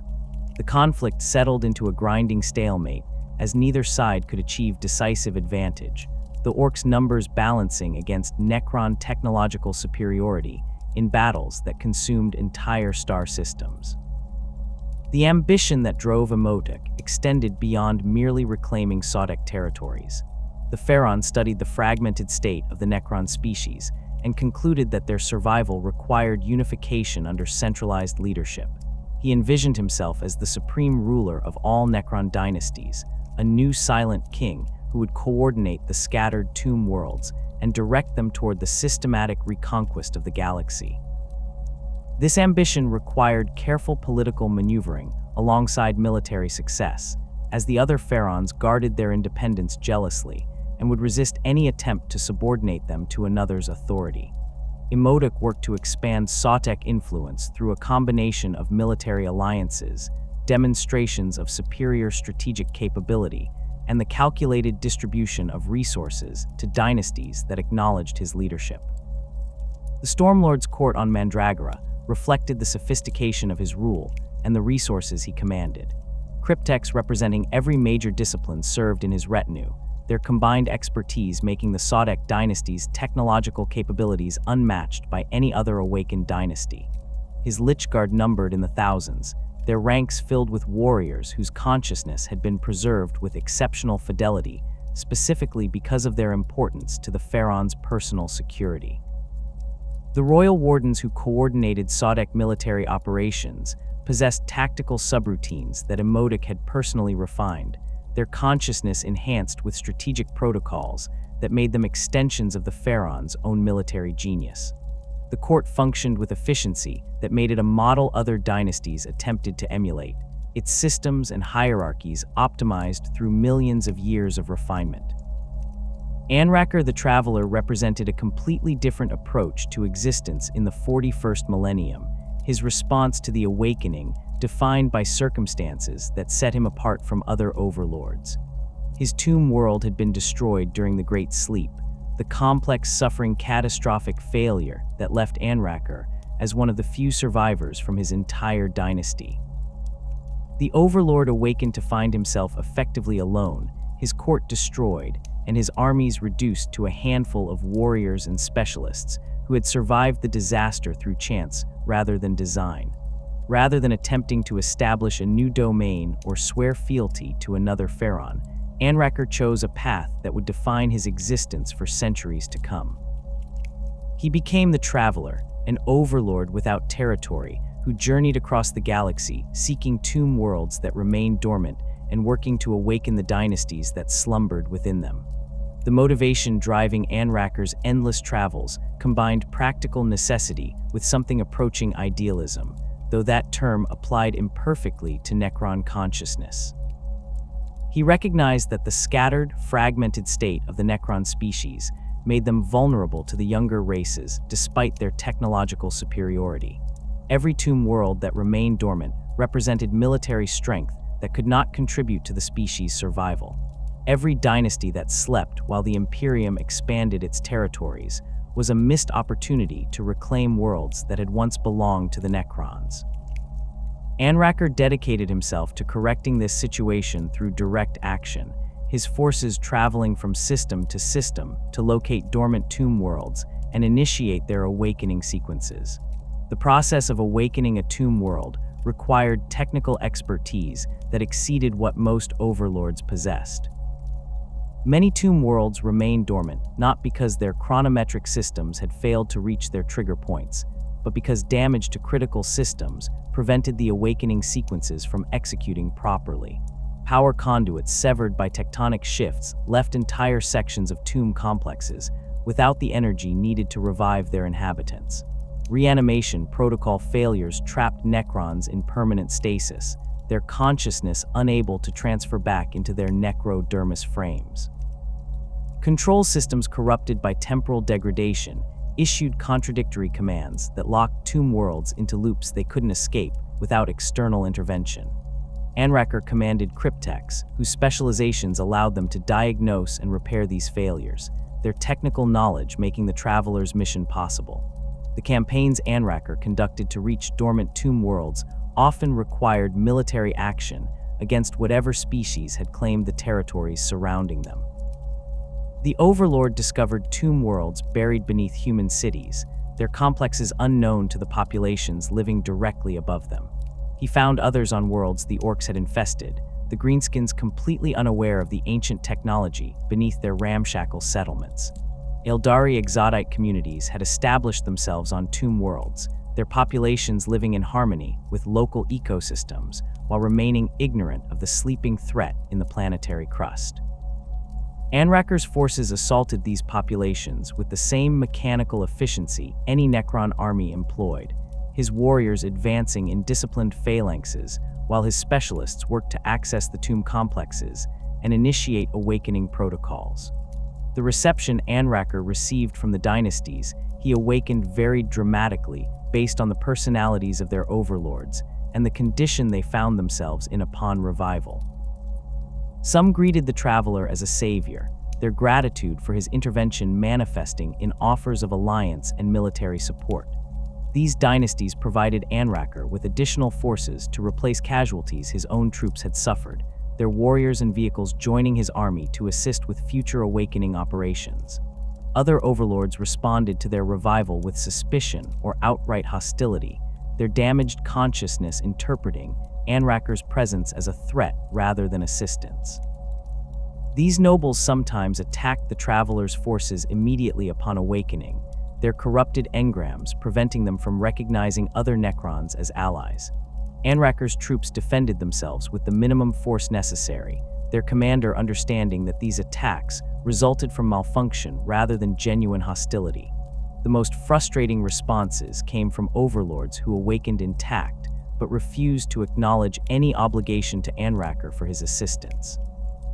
These nobles accepted their revival as their due, viewing the Traveler as a servant who had merely performed his function, rather than a peer who deserved gratitude or compensation. They dismissed Anraker's forces from their territories immediately after awakening, their territorial instincts making them unwilling to tolerate another overlord's military presence within their domains. The Traveler accepted these dismissals without protest, his mission focused on awakening dormant dynasties rather than accumulating personal power or territory. He moved on to locate the next sleeping tomb world, his forces traveling through the void toward systems where ancient Necron signals suggested the presence of dormant complexes. The reputation Anraker accumulated through his travels made him a figure of legend among the awakening dynasties.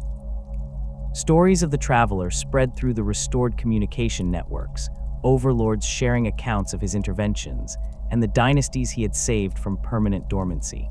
Some viewed him with respect bordering on reverence, their consciousness recognizing that his selfless dedication to awakening other tomb worlds served the entire Necron species rather than personal ambition. Others regarded him with suspicion, questioning what motivated an overlord to abandon the pursuit of territory and power in favor of endless wandering. These suspicious nobles theorized that Anraker harbored secret ambitions, that he awakened dynasties specifically to place them in his debt and build a network of obligations he would eventually call upon to establish his own empire. Trazyn the Infinite represented perhaps the most unusual overlord to emerge from the Great Sleep, his personality and priorities diverging so dramatically from standard Necron behavior that other nobles struggled to categorize him. The Overlord of Solemnness had awakened with his consciousness, not merely intact, but seemingly enhanced by obsessions that had only intensified during the long stasis. Trazyn styled himself an archaeologist and collector, his existence dedicated to acquiring artifacts, specimens, and historical objects that he preserved in vast galleries beneath his tomb world. These collections encompassed items from every era of galactic history, their scope and diversity exceeding anything the younger races had assembled in their museums or archives. Trazyn's galleries contained weapons from the war in heaven, artifacts from civilizations that had risen and fallen during the Necron's slumber, and specimens of species that had gone extinct millions of years before humanity discovered fire. The methods Trazyn employed to acquire additions to his collection ranged from legitimate archaeological excavation to outright theft executed with precision that made detection nearly impossible. The Overlord deployed forces to battlefields specifically to acquire specimens while the fighting raged, his warriors phasing in to snatch commanders, vehicles, or artifacts before phasing out again with their prizes. He infiltrated museums and private collections using surrogate hosts, mind-shackle scarabs allowing him to possess organic beings and use their bodies to move through secured facilities. The technology transferred his consciousness into the host's brain while suppressing their own awareness, giving Trazyn complete control over their actions while maintaining the appearance of normal behavior. These possessed agents walked past security systems designed to detect Necron infiltration, their organic bodies registering as harmless, while Trazyn's consciousness directed them to steal priceless artifacts. The Tesseract labyrinths Trazyn employed represented technology that exceeded even standard Necron capabilities, their construction requiring expertise that only the most skilled cryptechs possessed. These devices created pocket dimensions folded into geometric patterns that existed outside normal space, their interiors capable of holding objects or beings in perfect stasis indefinitely. Trazyn used Tesseract labyrinths to store his most valuable acquisitions, the artifacts preserved in conditions that prevented any degradation or damage. The largest specimens in his collection occupied their own dedicated labyrinths, entire armies frozen in mid-battle or spacecraft, suspended in the moment before impact. The Overlord could release these stored specimens at will, the Tesseract labyrinths opening to deploy their contents directly onto battlefields where they served as weapons or distractions. The interference Trazyn conducted in galactic events stemmed from his desire to acquire specific specimens or preserve historical moments he deemed significant. The Overlord monitored conflicts across the galaxy through sensor networks that fed data to his tomb world's archives, his consciousness analyzing these events for acquisition opportunities. When he identified battles or situations that would produce specimens worthy of his collection, Trazyn deployed forces to intervene directly in the events.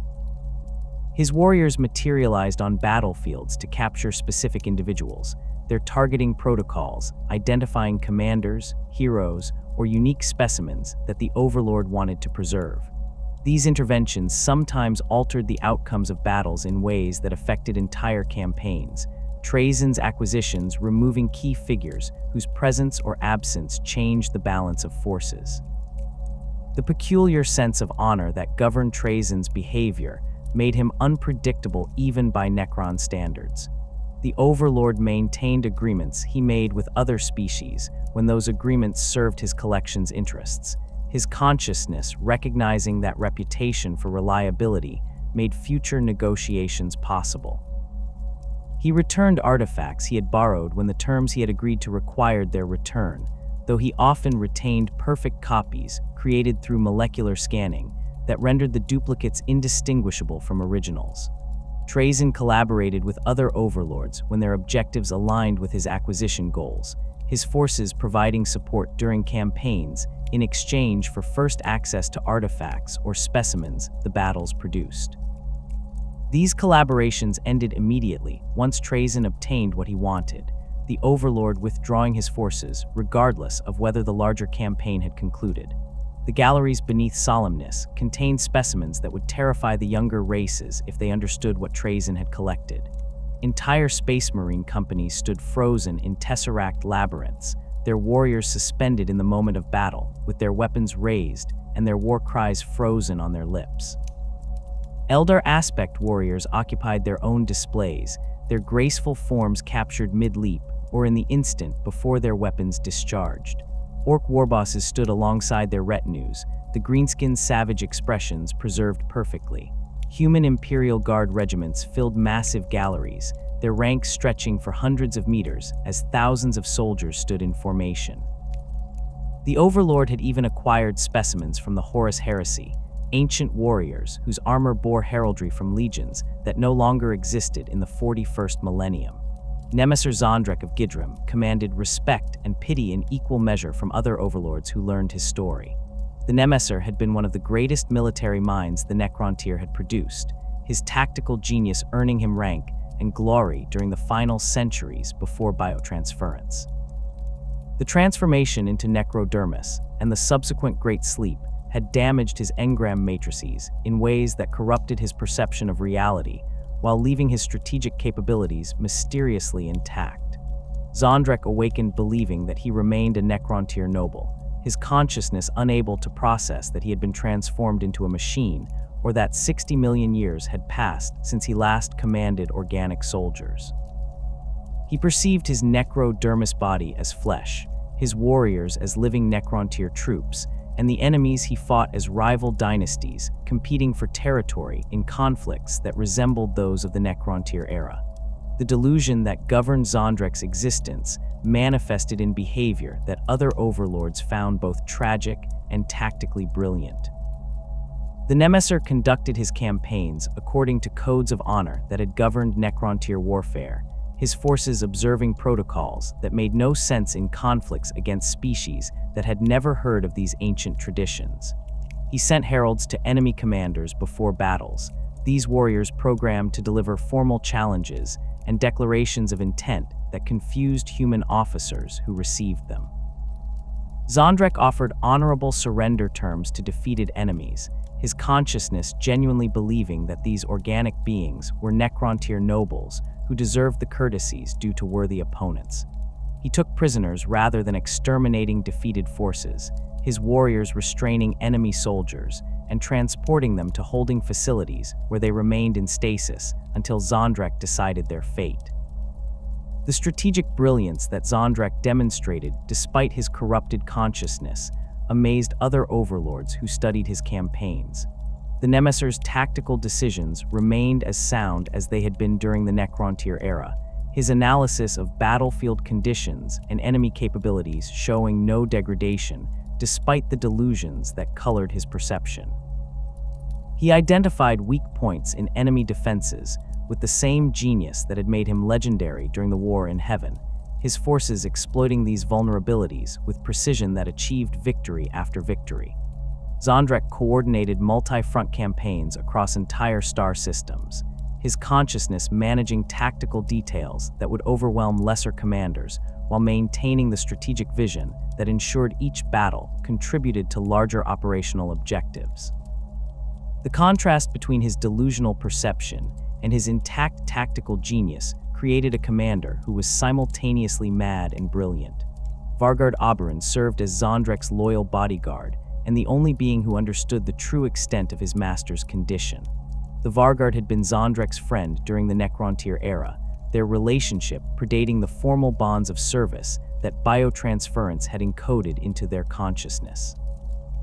Oberon's engram matrices had survived the transformation and great sleep with perfect clarity, his awareness of what they had become making him uniquely positioned to understand the tragedy of Zondrek's delusion. The Vargard protected his master not just from physical threats, but from situations that might shatter the comfortable fiction Zondrek's damaged consciousness had constructed. He eliminated evidence that might reveal the truth about their mechanical nature, his warriors removing reflective surfaces that might show Zondrek his necrodermis form or destroying recordings that captured their voices' mechanical tones. The loyalty Oberon demonstrated transcended the hierarchical protocols that bound other Necrons to their masters. The Vargard chose to serve Zondrek, his consciousness making this decision independently rather than following programmed imperatives. He could have assumed command of Gidrum's forces himself, his tactical capabilities and intact consciousness making him qualified to rule, but Oberon subordinated his own ambitions to protect the Nemesser, whose friendship he valued above rank or territory. The Vargard translated Zondrek's orders, when necessary, converting commands that referenced Necron-tier protocols into directives that Gidrum's forces could execute in the 41st millennium. He managed the diplomatic complications that arose from his master's behavior, his explanations and interventions preventing other overlords from dismissing Zondrek as too damaged to command effectively. The combat capabilities Oberon possessed made him a terror on battlefields where Zondrek's forces engaged. The Vargard wielded a warscythe whose phase blade had been enhanced beyond standard specifications, the weapon capable of cleaving through armor that would resist normal Necron weapons. His necrodermis frame incorporated translocation systems that allowed him to teleport across battlefields instantaneously, his form phasing out of existence in one location and materializing in another without traversing the space between.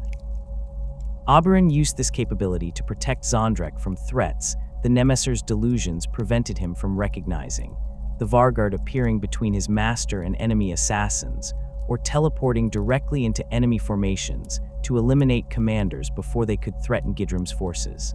The combination of loyalty, tactical skill, and raw combat power made Oberon one of the most formidable Vargards any dynasty had produced.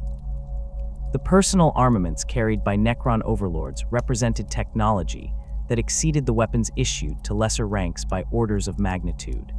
These instruments of destruction had been crafted during the final days of the Necron-tier Empire, or forged in the furnaces of the war in heaven, their designs refined through millions of years of warfare against enemies that ranged from the old ones themselves to the countless species those ancient beings had created.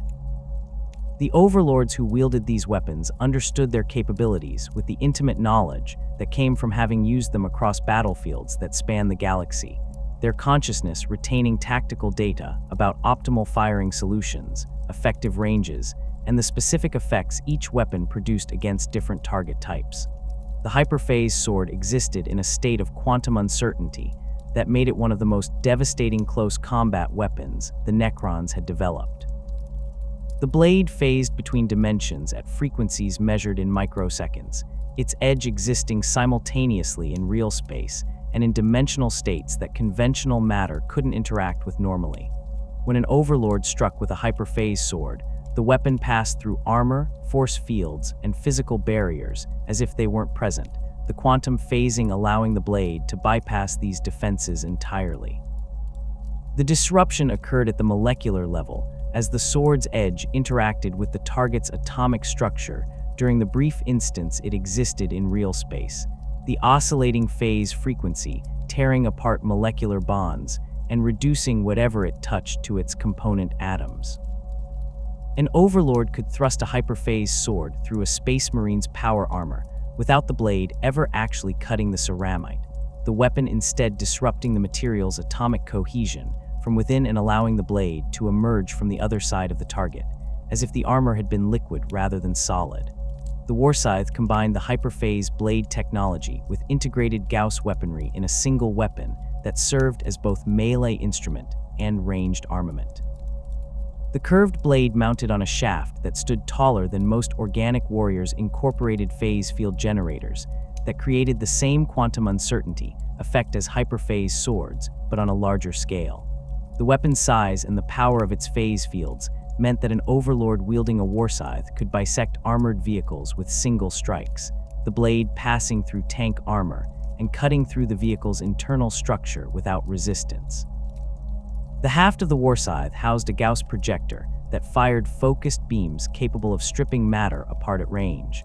The weapon's targeting system slaved to the overlord's optical sensors to ensure perfect accuracy. An overlord could sweep the warscythe in wide arcs to cut down multiple enemies in melee, while simultaneously firing the integrated Gauss weapon at targets beyond immediate reach, the combination of capabilities making the warscythe the signature weapon of Necron nobility. The Staff of Light represented a more refined approach to combining melee and ranged capabilities in a single weapon system. These devices appeared as ornate staffs topped with focusing crystals that channeled energy from the Overlord's internal power matrix into coherent beams. The Gauss projector built into the staff fired with greater accuracy than the weapons mounted on warscythes, the staff's design prioritizing precision over raw destructive power. The crystal focus could modulate the beam's intensity, allowing the Overlord to adjust their fire from shots that merely disabled targets to maximum power strikes that disintegrated them completely. The staff's shaft incorporated phase field generators similar to those in hyperphase swords, though with reduced effect, the weapon capable of functioning as a melee implement when enemies closed to hand-to-hand range. Overlords who preferred tactical flexibility over specialized combat effectiveness favored Staffs of Light, the weapons providing reliable performance in any combat situation without the warscythe's bias toward melee engagement. The Tachyon arrow represented single-shot weaponry of such devastating power that Overlords reserved these devices for targets that absolutely required elimination, regardless of cost. The technology accelerated a projectile to faster-than-light velocities through dimensional manipulation that briefly created a corridor through which the arrow could travel at superluminal speeds. The physics involved meant that from an outside observer's perspective, the arrow hit its target in the same instant it was fired, the projectile crossing the intervening space in literally zero time. The kinetic energy released by a tachyon impact exceeded anything conventional weapons could produce, the target simply ceasing to exist as the arrow's mass converted to plasma that expanded outward in a spherical shockwave. The technology required to produce tachyon arrows meant that each weapon could only be fired once before requiring complete reconstruction in specialized facilities, making every shot a carefully calculated decision that Overlords made only when facing enemies whose elimination justified expending such rare resources. The defensive systems and enhancements available to Overlords provided protection that went beyond the inherent durability of their necrodermis frames. The phylactery represented emergency translocation technology that could save an Overlord from situations that would otherwise result in their destruction. These devices monitored the Overlord's combat status continuously, their sensors tracking damage levels and threat assessments in real time. When the phylactery detected that its bearer faced imminent destruction, it activated translocation protocols that teleported the Overlord directly back to their tomb world regardless of distance or intervening obstacles. The translocation occurred faster than organic reflexes could track, the Overlord's form phasing out of existence on the battlefield and rematerializing in the safety of their throne room within microseconds. The technology drew enormous power from the tomb world's reactors to achieve translocation across interstellar distances, meaning phylacteries could only activate a limited number of times before requiring recharging periods that could last months. The Resurrection Orb enhanced the reanimation protocols of Necron warriors and immortals within its effective radius, the device broadcasting command codes that prioritized the reconstruction of damaged necrodermis and accelerated the transfer of consciousness back into repaired frames. An Overlord carrying a Resurrection Orb could maintain their force's combat effectiveness even under sustained fire, that would normally deplete a Necron phalanx through accumulated damage. Warriors who fell to enemy weapons would phase back into existence within seconds rather than minutes, their forms reassembling from scattered particles, as the Resurrection Orb's enhanced protocols directed the reanimation process. The Orb's broadcasts also improved the quality of repairs, ensuring that warriors returned to combat with their systems functioning at optimal efficiency rather than the degraded performance that sometimes resulted from hasty field repairs. Overlords leading assaults into heavily defended positions valued Resurrection Orbs for their ability to maintain pressure on enemies who expected that inflicting casualties would eventually break the Necron advance. The sempiternal weave reinforced the Overlord's necrodermis beyond the already formidable durability standard Necron construction provided. These enhancement systems incorporated additional layers of living metal woven into the Overlord's frame at the molecular level, creating redundant structural supports that distributed damage across the entire body rather than allowing it to concentrate in specific areas. The weave responded to damage by flowing to reinforce threatened sections, the living metal shifting to present maximum resistance to incoming attacks. An Overlord protected by sempiternal weave could withstand hits from weapons that would shatter lesser Necron frames, their enhanced structure absorbing kinetic impacts that would cave in unprotected necrodermis. The weave also accelerated self-repair processes, the additional living metal providing raw materials that damage repair systems could use to reconstruct destroyed sections without drawing from the Overlord's primary structural components. The Mindshackle Scarabs represented one of the most insidious weapons in the Overlord's arsenal, these devices attacking enemy commanders through direct neural interface rather than conventional combat. Each scarab consisted of a canoptech construct small enough to remain undetected by most organic sensory systems, its form designed to burrow into the target's skull and interface directly with their brain. Once attached, the scarab began broadcasting neural patterns that overrode the victim's voluntary control over their own body, the device effectively enslaving them to the Overlord's will. The enslaved commander remained conscious and aware of what was happening, but found themselves unable to resist the commands transmitted through the scarab, their body moving and speaking according to directions that originated from the Overlord rather than their own consciousness. The psychological horror this induced in organic beings made Mindshackle Scarabs particularly effective against species that valued individual autonomy, the victim's awareness of their enslavement often breaking their will more effectively than any physical torture. The command vehicles that carried Overlords into battle provided both mobility and symbolic authority that reinforced their position at the apex of Necron military hierarchies. The Catacomb Command Barge served as the most common transport for Overlords directing battlefield operations, these anti-gravity platforms combining speed with the elevated position necessary for commanders to survey the fighting below them. The barge's design incorporated a raised platform where the Overlord stood, their form visible to both their own forces and the enemy as a clear indicator of command presence. The vehicle's systems included sophisticated communication, arrays that maintained contact with all units under the Overlord's authority, the command network allowing them to issue orders and receive status updates in real time regardless of battlefield conditions. The barge mounted defensive systems that projected energy fields capable of deflecting incoming fire, protecting both the vehicle and its passenger from weapons that might otherwise threaten them.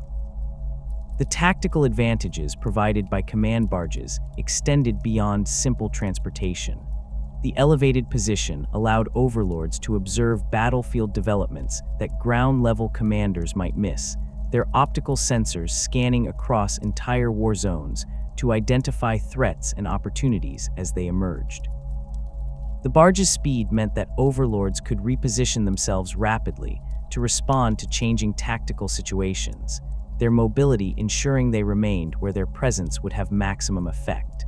The psychological impact of an Overlord hovering above the battlefield, in clear view of both armies, could not be dismissed. The sight of Necron nobility directing the fighting from their command barge often breaking enemy morale more effectively than any weapon. Human soldiers watching an overlord calmly surveying the destruction of their forces, while standing completely exposed, understood that they faced an enemy who possessed such confidence in their superiority that they didn't even bother seeking cover. The Annihilation Barge provided overlords with mobile fire support that could engage multiple targets simultaneously while maintaining the mobility necessary to keep pace with advancing forces. These vehicles mounted Tesla destructors that fired lightning-like discharges, the weapon's energy arcing between targets to engage entire enemy formations with single shots. The Tesla technology proved particularly effective against infantry formations, the electrical discharges jumping from soldier to soldier and incapacitating dozens of enemies with each firing sequence. The barge's anti-gravity systems allowed it to maintain position above Necron advance lines, the vehicle's weapons providing suppressing fire that kept enemy forces pinned, while warriors and immortals closed to optimal Gauss weapon range. Overlords commanding Annihilation barges coordinated their vehicles' fire with the movements of ground forces, their tactical awareness ensuring that Tesla strikes hit enemy positions moments before Necron phalanxes arrived to exploit the disruption. The monoliths represented the ultimate expression of Necron military engineering available to overlords, these massive constructs serving as mobile fortresses that combined devastating firepower with troop transport capabilities. The floating pyramids stood dozens of meters tall, their necrodermis hulls reinforced to withstand punishment that would destroy conventional vehicles. The particle whip mounted atop each monolith fired energy discharges that could annihilate entire enemy formations, the weapon drawing power directly from the construct's massive reactor core to generate shots of apocalyptic destructive potential. The Gauss flux arcs positioned around the monolith's base swept the surrounding area clear of enemies, the weapons firing automatically at any target that approached within their effective range. The Eternity Gate built into one face of the monolith provided a translocation portal that connected directly to the Tomb World's dimensional corridors, allowing the Overlord to deploy reinforcements directly onto the battlefield, regardless of distance or intervening obstacles. The tactical flexibility monoliths provided made them centerpieces of Overlord battle plans during major engagements. The construct could advance at the forefront of Necron lines, its weapons clearing paths through enemy defenses, while its hull absorbed fire that would have destroyed lesser vehicles. Warriors and immortals deployed through the Eternity Gate emerged directly into combat, their forces materializing in positions that would have required hours or days to reach through conventional movement. The monolith's presence on the battlefield served as both weapon and symbol, its massive form demonstrating the Overlord's power and the resources they commanded. Enemy forces that witnessed monoliths advancing toward their positions understood they faced technology that exceeded anything their own civilizations had produced, the psychological impact often breaking resistance before the constructs even engaged with their weapons. The obelisks that some overlords deployed represented even more specialized assets, these constructs mounting tesseract labyrinths that contained captured Khatan shards. The imprisoned star god fragments provided devastating offensive capabilities that warped reality itself when released in controlled bursts. An overlord commanding an obelisk could unleash temporal distortions that aged enemy forces into dust within seconds, spatial warps that compressed entire formations into singularities, or energy discharges that burned with the fury of dying stars. The risks involved in deploying Khatan shards made obelisks rare even among overlord assets, the star god fragments constantly seeking opportunities to escape their imprisonment and wreak havoc on whatever forces stood nearby regardless of allegiance. The cryptechs who maintained these constructs worked continuously to reinforce the containment systems and ensure the shards remained under control, their expertise representing the only barrier between controlled weapon and catastrophic failure. The reliance overlords placed on cryptech specialists for technological support created relationships that balanced authority with dependency. The overlord commanded absolute obedience from their cryptechs through hierarchical protocols, but they also recognized that these specialists possessed knowledge and capabilities that made them irreplaceable. A plasmancer who wielded solar fire could turn the tide of battles through their mastery of stellar energies, their weapons channeling power that exceeded conventional Necron armaments by orders of magnitude. These cryptechs studied the fundamental forces that govern stars, their research allowing them to manipulate plasma states with precision that made them living artillery pieces. An overlord commanding a plasmancer could call down solar flares on enemy positions, the specialist directing energies that vaporized everything within the target area and left behind molten craters that glowed with residual heat for days afterward.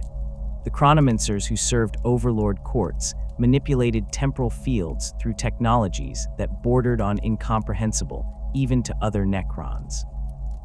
These specialists could slow time within localized areas, creating bubbles where enemy movements became glacial while Necron forces operated at normal speed. The tactical advantages this provided were obvious. Necron warriors advancing through slowed time zones could close to optimal firing range, while enemy defenders struggled to track targets that moved at seemingly impossible speeds from their distorted temporal perspective. Chronomancers could also accelerate time around damaged warriors, allowing reanimation protocols to complete in seconds rather than the minutes they would normally require. The most skilled practitioners created temporal loops that trapped enemies in repeating moments, their consciousness experiencing the same instant over and over while their bodies remained frozen in space, unable to act or escape. The psychomancers represented specialists who studied organic psychology and developed weapons that attacked the mind rather than the body. These cryptechs understood that species with biological brains remained vulnerable to induced terror, madness, and despair in ways that Necrons with their mechanical consciousness could not experience.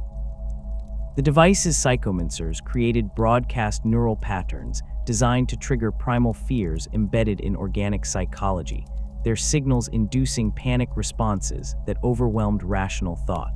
Human soldiers exposed to psychomancer weapons found themselves paralyzed by terror that had no logical source, their minds convinced they faced threats that didn't actually exist. The specialists could also induce hallucinations that made enemies perceive their allies as threats, turning organized military units into confused mobs that fired on each other. Overlords deployed psychomancers against enemies whose morale represented a critical weakness, the specialists breaking the will to fight before conventional forces needed to engage. The technomancers who maintained the Overlord's military assets possessed expertise that extended across every weapon system and vehicle in the dynasty's arsenal. These specialists supervised the canoptech constructs that performed routine maintenance, but they personally attended to the most critical systems and sophisticated technologies.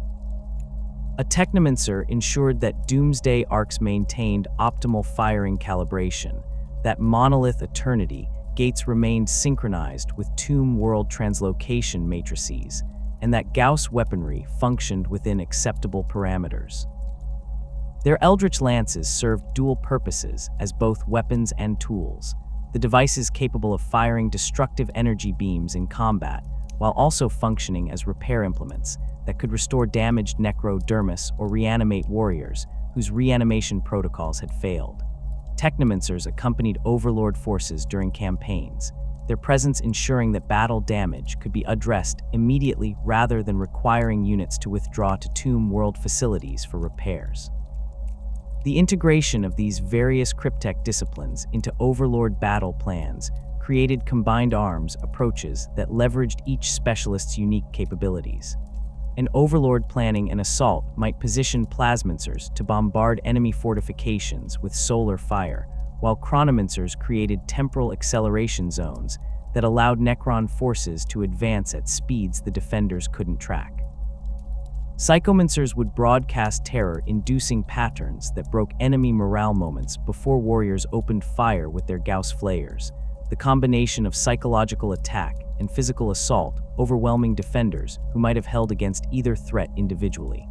Technomancers maintained position behind the advance lines, their consciousness monitoring the status of every Necron unit and dispatching canoptech constructs to address damage as it occurred.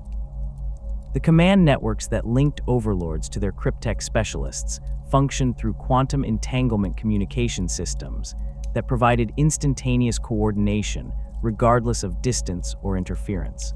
The Overlord's consciousness maintained constant awareness of each specialist's status and capabilities, their tactical subroutines automatically incorporating cryptech assets into battle plans as situations developed.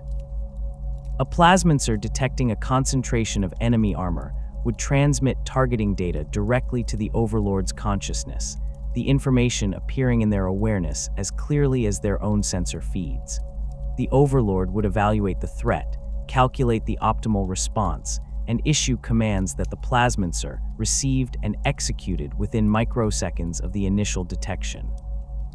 This level of coordination made Necron forces commanded by overlords with full cryptech support devastatingly effective, their operations unfolding with precision that organic armies struggling with conventional communication delays couldn't match. The technological superiority these weapons and systems provided did not guarantee victory in every engagement, as the overlords discovered when facing enemies who possessed their own sophisticated capabilities or overwhelming numerical advantages. Human space marines equipped with power armor and wielding bolters that fired mass reactive shells could withstand Gauss fire long enough to close to ranges where their superior close combat abilities gave them advantages.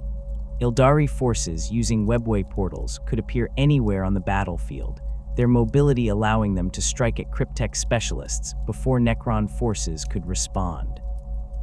Orc hordes numbering in the millions could simply absorb casualties that would break any other species, their crude weapons and savage melee attacks eventually overwhelming even Necron reanimation protocols through sheer weight of numbers. The overlords adapted their tactics to account for these challenges, their strategic genius finding ways to leverage their technological advantages while minimizing exposure to enemy strengths. The overlords who emerged from the Great Sleep discovered that reclaiming their ancient empire would require campaigns of systematic extermination that dwarfed even the conflicts of the War in Heaven in their scope and brutality. The younger races had spread across worlds the Necrons considered sovereign territory, their populations numbering in the trillions and their civilizations controlling resources on scales that individual tomb worlds could not match through military force alone. The strategic calculations performed by awakening overlords revealed uncomfortable truths about their species' situation. The finite number of Necron warriors available meant that every destroyed unit represented an irreplaceable loss, while the organic species could reproduce and replace casualties at rates that exceeded Necron reanimation capabilities when measured across entire populations. The overlords adapted their strategies to account for these realities, developing approaches to conquest that emphasized efficiency over speed and technological superiority over numerical advantage. The reclamation of tomb worlds formed the first priority for every awakening overlord, these campaigns representing the foundation upon which all future expansion would build. The organic populations that had settled on Necron territories during the 60 million year slumber had no concept of the ancient claims their presence violated, their civilizations having developed on worlds they considered unclaimed and available for colonization. The overlords cared nothing for these ignorant trespasses or the civilizations that had committed them. The presence of organic life on tomb worlds represented contamination that required immediate cleansing, the younger race's cities and populations' obstacles to be eliminated before the serious work of dynastic restoration could begin. The initial strikes against surface populations proceeded with mechanical efficiency as overlords activated their military forces and directed them upward through kilometers of planetary crust to emerge in the midst of settlements that had no warning of the threat rising beneath them. The human colonies that fell to these first assaults discovered the fundamental difference between Necron warfare and the conflicts they had experienced against other species. The orcs who raided human worlds sought plunder and battle, their attacks chaotic but ultimately survivable for populations that could mount effective resistance. The Eldari who struck from the webway pursued specific objectives, their raids targeting particular individuals or artifacts before withdrawing, rather than attempting total conquest. The Necrons who erupted from beneath the ground came to exterminate every living thing on the planet, their advance implacable, and their objectives non-negotiable. Gauss flayers stripped human defenders apart at the molecular level, while Ghost Arcs maintained reanimation protocols that returned destroyed warriors to combat within minutes. The human soldiers who fought these initial engagements watched their most effective weapons achieve nothing permanent, the Necron forces they managed to damage or destroy simply phasing back into existence to continue their advance. The Overlords directing these cleansing operations employed tactics refined during millions of years of warfare against enemies far more sophisticated than the humans they now faced. They identified critical infrastructure that sustained the human populations and targeted these systems with precision strikes that collapsed entire settlement networks. Power generation facilities fell to doomsday arc bombardment, the quantum beams reducing fusion reactors to craters that glowed with residual radiation. Water purification plants received visits from Deathmark squads that phased in from dimensional pockets to eliminate the facility's control systems before phasing out again. Communications networks went dark as Canoptech wraiths infiltrated transmission stations and tore apart the equipment that allowed human defenders to coordinate their resistance. The systematic destruction of infrastructure transformed human colonies from organized civilizations into scattered groups of survivors whose ability to mount coordinated resistance had been eliminated before they fully understood what was happening. The restoration of Crown Worlds represented objectives that transcended simple territorial reclamation, these planets having served as the seats of dynastic power during the Necrontyr era. The Overlords who ruled these worlds before the Great Sleep awakened to find their former capitals occupied by civilizations that had built entire cultures atop ruins they didn't recognize as artificial.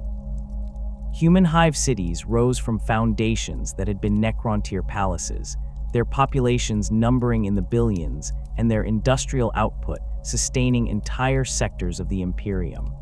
Orc empires had claimed other crown worlds, the Greenskins' ramshackle cities spreading across surfaces that had once hosted the most sophisticated architecture the Necrontyr had produced. The Overlords viewed these developments with the same emotional response they brought to all situations in their mechanical existence, which is to say none at all, but their strategic imperatives regarding Crownworld restoration remained absolute regardless of the obstacles involved. The campaigns to reclaim Crownworlds required resources that exceeded what single Tomb Worlds could provide, forcing Overlords to coordinate their efforts and pool their military strength. The Pharaon Emotic directed multiple subordinate Overlords to concentrate their forces for the assault on the Crownworld Davatas, the planet having served as a major administrative center for the Sodic dynasty during the Necrontyr era. The human hive cities that now covered Davatas housed a population exceeding 20 billion, their industrial complexes producing war materiel for Imperial Guard regiments across the sector. The Sotek forces that emerged from hidden tomb complexes numbered in the tens of millions, their legions coordinated through command networks that allowed Emotic to direct the entire campaign from his throne on Mandragora. The assault proceeded in phases calculated to maximize efficiency while minimizing Necron casualties, the Overlords understanding that while their warriors would eventually reanimate, the time required for reconstruction represented a tactical disadvantage that careful planning could mitigate. The strategic objectives Overlords pursued when dealing with organic populations varied based on the specific circumstances of each situation and the resources available to address them. The default approach involved complete extermination, the systematic elimination of every organic being on the target world through military force that left no survivors and no possibility of the species returning. Overlords directing these extermination campaigns deployed their forces to sweep across entire continents, their warriors advancing in phalanxes that left nothing living in their wake. Deathmarks hunted survivors who fled into wilderness areas, the specialized Necrons phasing in to eliminate targets that conventional forces might miss. Canoptech constructs scoured the cleansed territories for any remaining organic contamination, their sensors detecting life signs that even sophisticated hiding places couldn't mask. The thoroughness of these operations ensured that worlds subjected to Necron extermination protocols became lifeless rocks where nothing remained but ruins and the scattered remains of civilizations that had ceased to exist. Some overlords recognized that certain organic populations possessed value that made their immediate extermination wasteful, these nobles calculating that temporary preservation served dynastic interests better than reflexive slaughter. Mining colonies that had extracted valuable resources during the Necron's absence represented infrastructure that could be exploited before being discarded. The overlords enslaved these populations through mind-shackle scarabs and neural control systems, their consciousness overridden to make them compliant workers who continued their extraction operations under Necron supervision. The resources these enslaved populations produced flowed to tomb world manufacturing facilities, where they sustained the production of new weapons and the maintenance of existing military assets. The organic workers who performed this labor understood their situation with whatever awareness the control systems allowed them to retain, their consciousness trapped in bodies that obeyed commands they couldn't resist, while they watched their own hands serve the species that had conquered them. The study of organic populations represented another category of interaction that certain overlords pursued, their consciousness retaining enough scientific curiosity to find value in observing the younger races. The cryptechs who served these nobles conducted experiments that ranged from simple biological analysis to complex psychological studies that tested organic responses to various stimuli.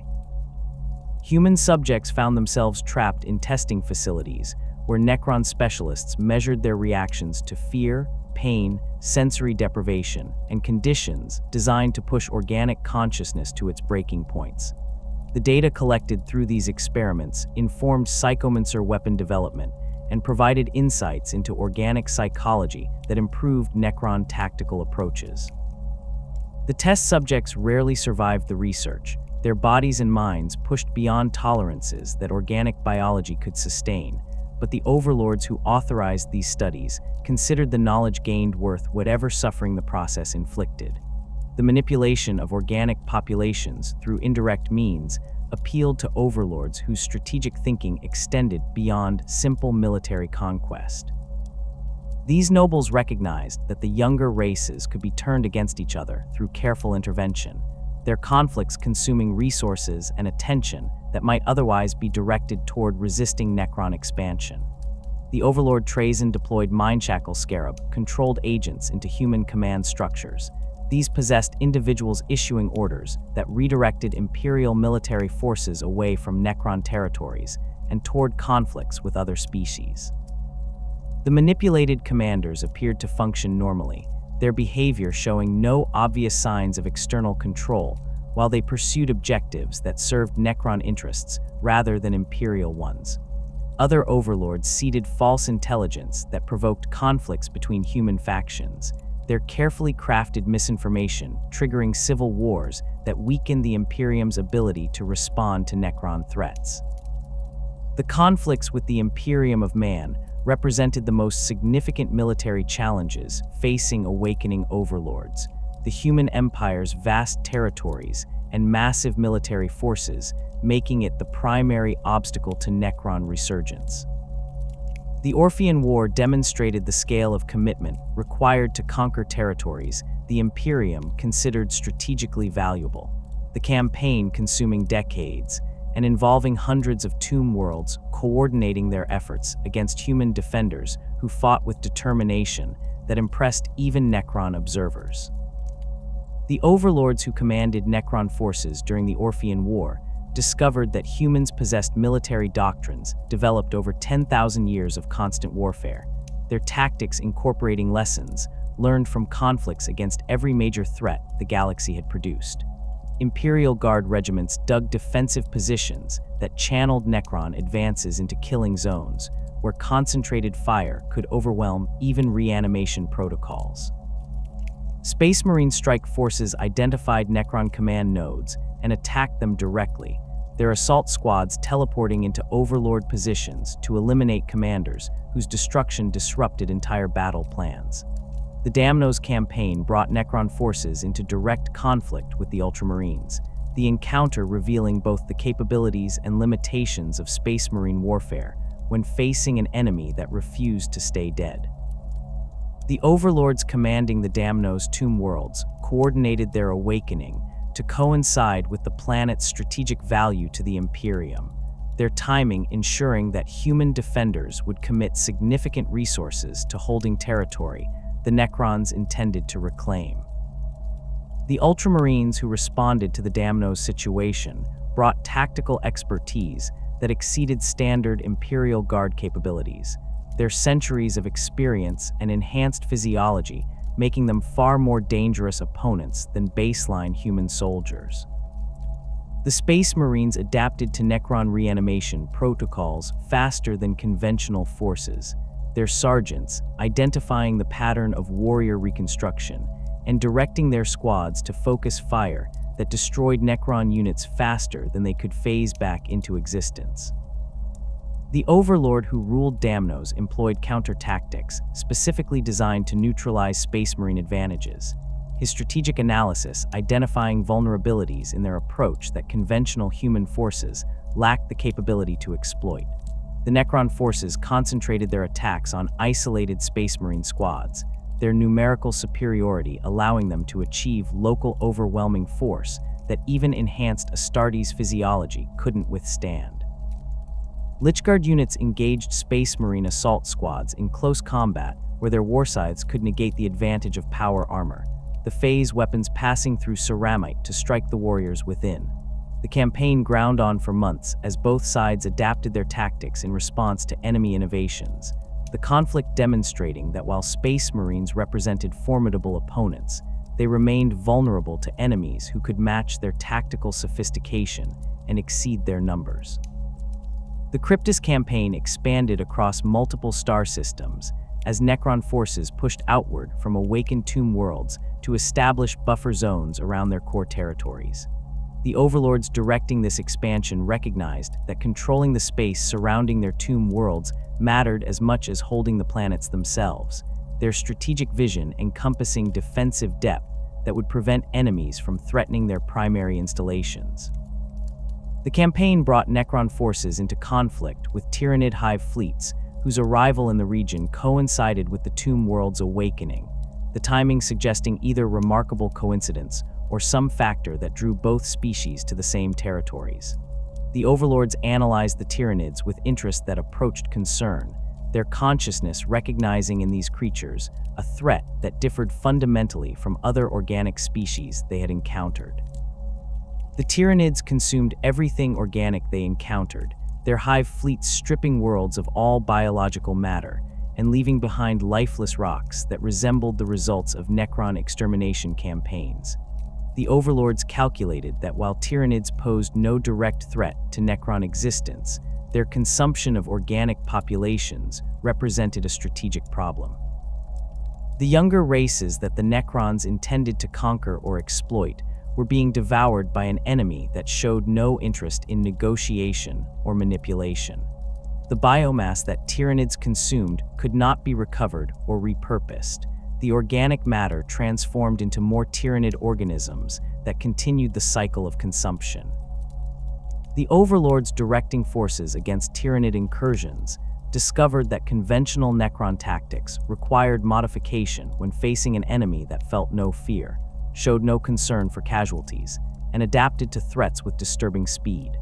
The Pariah Nexus represented the most ambitious Necron expansion project undertaken since the Awakening began, the campaign involving coordination between multiple dynasties and the deployment of technologies that affected entire sectors of space. The Overlords who conceived the Pariah Nexus recognized that controlling territory required more than military conquest, their strategic vision encompassing the transformation of real space itself to make it inhospitable to species that relied on warp-based technologies. The pylons deployed throughout the Nexus generated fields that suppressed warp phenomena, their combined effect creating zones where psychers found their powers failing and warp travel became impossible. The technology drew on knowledge preserved from the war in heaven. The pylons representing refinements of weapons the Necrons had developed to counter the Old One's mastery of the immaterium. The expansion of the Pariah Nexus proceeded through systematic conquest of worlds that occupied strategic positions within the target region, the Overlords calculating optimal pylon placement to maximize the anti-warp effect while minimizing the resources required for deployment and defense. Human populations caught within the expanding Nexus discovered that the Astronomican's light no longer reached them, their navigators unable to perceive the psychic beacon that made warp travel possible across the Imperium. Worlds that had been integrated into the Imperial economy through regular trade and military support found themselves isolated as warp routes that had functioned for millennia became impassable. The Overlords exploited this isolation to conquer systems that could no longer call for reinforcements, their forces overwhelming defenders who fought alone against enemies that could coordinate across the entire Nexus through non-warp communication systems. The inter-dynasty warfare that erupted as Tomb Worlds awakened demonstrated that 60 million years of stasis had not resolved the territorial disputes and ancient grudges that had plagued the Necrons since the Necron-tier era. Overlords who had competed for territory before the Great Sleep discovered that their rivals had also survived the long dormancy, their consciousness preserving the details of conflicts that had never been resolved. The borders that had separated dynasties during the Necron-tier era bore no relationship to the actual distribution of awakened Tomb Worlds, the random nature of Great Sleep survival meaning that ancient territorial claims overlapped in ways that made conflict inevitable. Some Overlords awakened to find their traditional territories now occupied by Tomb Worlds belonging to dynasties they had fought during the War in Heaven, the situation creating immediate tensions that often escalated into open warfare. The conflict between the Sodek dynasty and the Mefrit dynasty over control of the Sanctum system exemplified the challenges inter-dynasty disputes created for the broader Necron species. Both dynasties claimed Sanctum based on ancient territorial agreements that contradicted each other, their archives preserving different versions of treaties that had been negotiated before biotransference. The Overlords who commanded forces in the Sanctum system found themselves fighting other Necrons rather than the organic populations both dynasties agreed represented threats requiring elimination.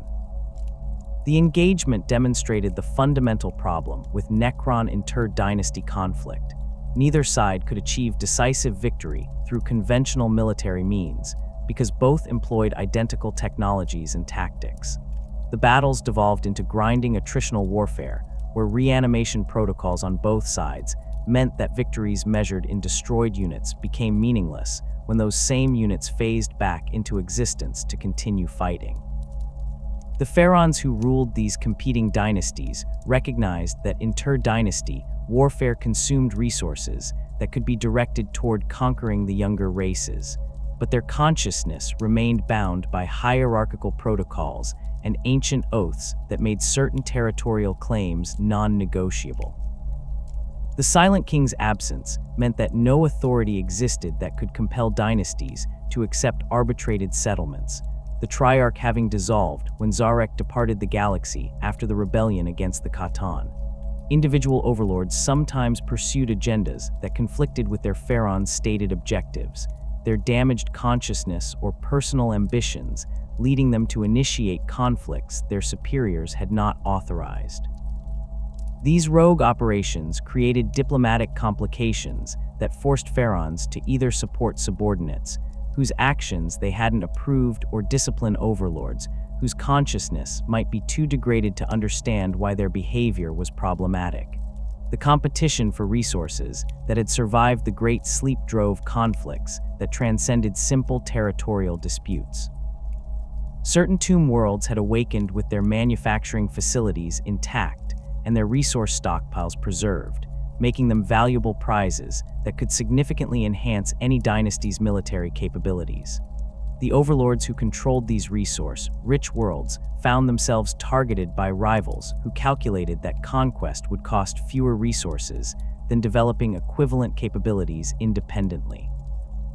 The attacks on these worlds sometimes involved temporary alliances between dynasties that normally competed with each other, their overlords coordinating assaults against common targets before returning to their own territorial disputes once the immediate objective had been achieved. The Great Rift tore reality itself apart in the closing years of the 41st millennium, the massive warp storm designated as the Cicatrix Maledictum, splitting the galaxy into two distinct regions that could no longer maintain reliable contact with each other. The overlords who had awakened before this catastrophic event detected the psychic turbulence through sensor systems designed to monitor warp phenomena, their instruments registering disruptions on scales that exceeded anything recorded since the War in Heaven. The storm's expansion consumed entire sectors, its boundaries marked by regions where real space and the immaterium bled together in ways that made conventional physics meaningless. The younger races that relied on warp travel found their civilizations fragmenting as the Great Rift severed communication and transportation routes that had functioned for millennia, their empires suddenly unable to coordinate across distances that had previously presented no obstacle. The overlords calculated that this catastrophe should have represented an unmitigated disaster for species dependent on warp-based technologies, yet their analysis revealed unexpected complications that affected Necron interests directly. The psychic energies unleashed by the Great Rift's formation propagated through the galaxy in waves that interacted with Tomb World stasis systems in ways the ancient Necron-tier engineers had never anticipated. The fields that maintained Necron dormancy relied on technologies that manipulated dimensional states adjacent to real space, their function requiring precise calibration to prevent interference from external energy sources. The massive psychic disruption caused by the Cicatrix Maledictum overwhelmed these calibrations across hundreds of Tomb Worlds simultaneously, their stasis systems destabilizing as warp energies flooded through dimensional barriers that should have remained impermeable. The accelerated awakening that resulted brought entire dynasties back from dormancy decades or centuries ahead of their programmed revival schedules. The overlords who emerged from this premature awakening discovered their consciousness returning under conditions their reanimation protocols had not been designed to handle, the process rushing through stages that should have taken hours or days, but instead completed in minutes. Some nobles experienced this forced revival with their engram matrices intact, their awareness snapping back to full functionality despite the irregular circumstances. Others suffered additional degradation as the rushed process corrupted data that might have survived a properly executed awakening sequence, their consciousness emerging damaged in ways that added to whatever harm the Great Sleep had already inflicted. The Tomb Worlds themselves showed signs of stress from the premature activation, their power systems struggling to provide energy to complexes that had expected to remain dormant for significantly longer periods. The strategic situation these newly awakened overlords found themselves facing differed dramatically from what their predecessors had encountered. The Imperium of Man had fragmented into two regions designated Imperium Sanctus and Imperium Nihilus, the division created by the Great Rift separating the territories that maintained contact with Terra from those cut off from the Astronomican's light. The overlords who awakened in Imperium Nihilus discovered human populations struggling to maintain their civilizations without the psychic beacon that had guided their warp travel for 10,000 years. These isolated human worlds presented opportunities that the overlords exploited with mechanical efficiency, their forces conquering systems that could no longer call for reinforcements from the broader Imperium. The campaigns proceeded faster than similar operations in Imperium Sanctus, the human defenders lacking the coordinated support that had made earlier Necron conquests so costly in terms of time and resources.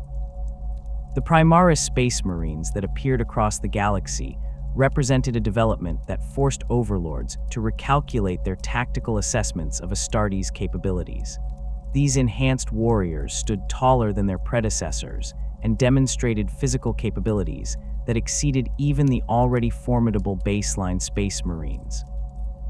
The Overlords who encountered Primaris forces in combat discovered that these new warriors required adjusted tactics to engage effectively. Their enhanced durability and improved weapons, making them more dangerous opponents than the Space Marines that Necron forces had fought during earlier campaigns. The Gauss weapons that could reliably eliminate baseline Astartes sometimes proved insufficient against Primaris physiology, their enhanced organs and reinforced bone structure allowing them to survive hits that would have killed their predecessors. The Overlords adapted by concentrating fire and deploying heavier weapons against Primaris units, their tactical subroutines updating to account for the new threat parameters these warriors represented.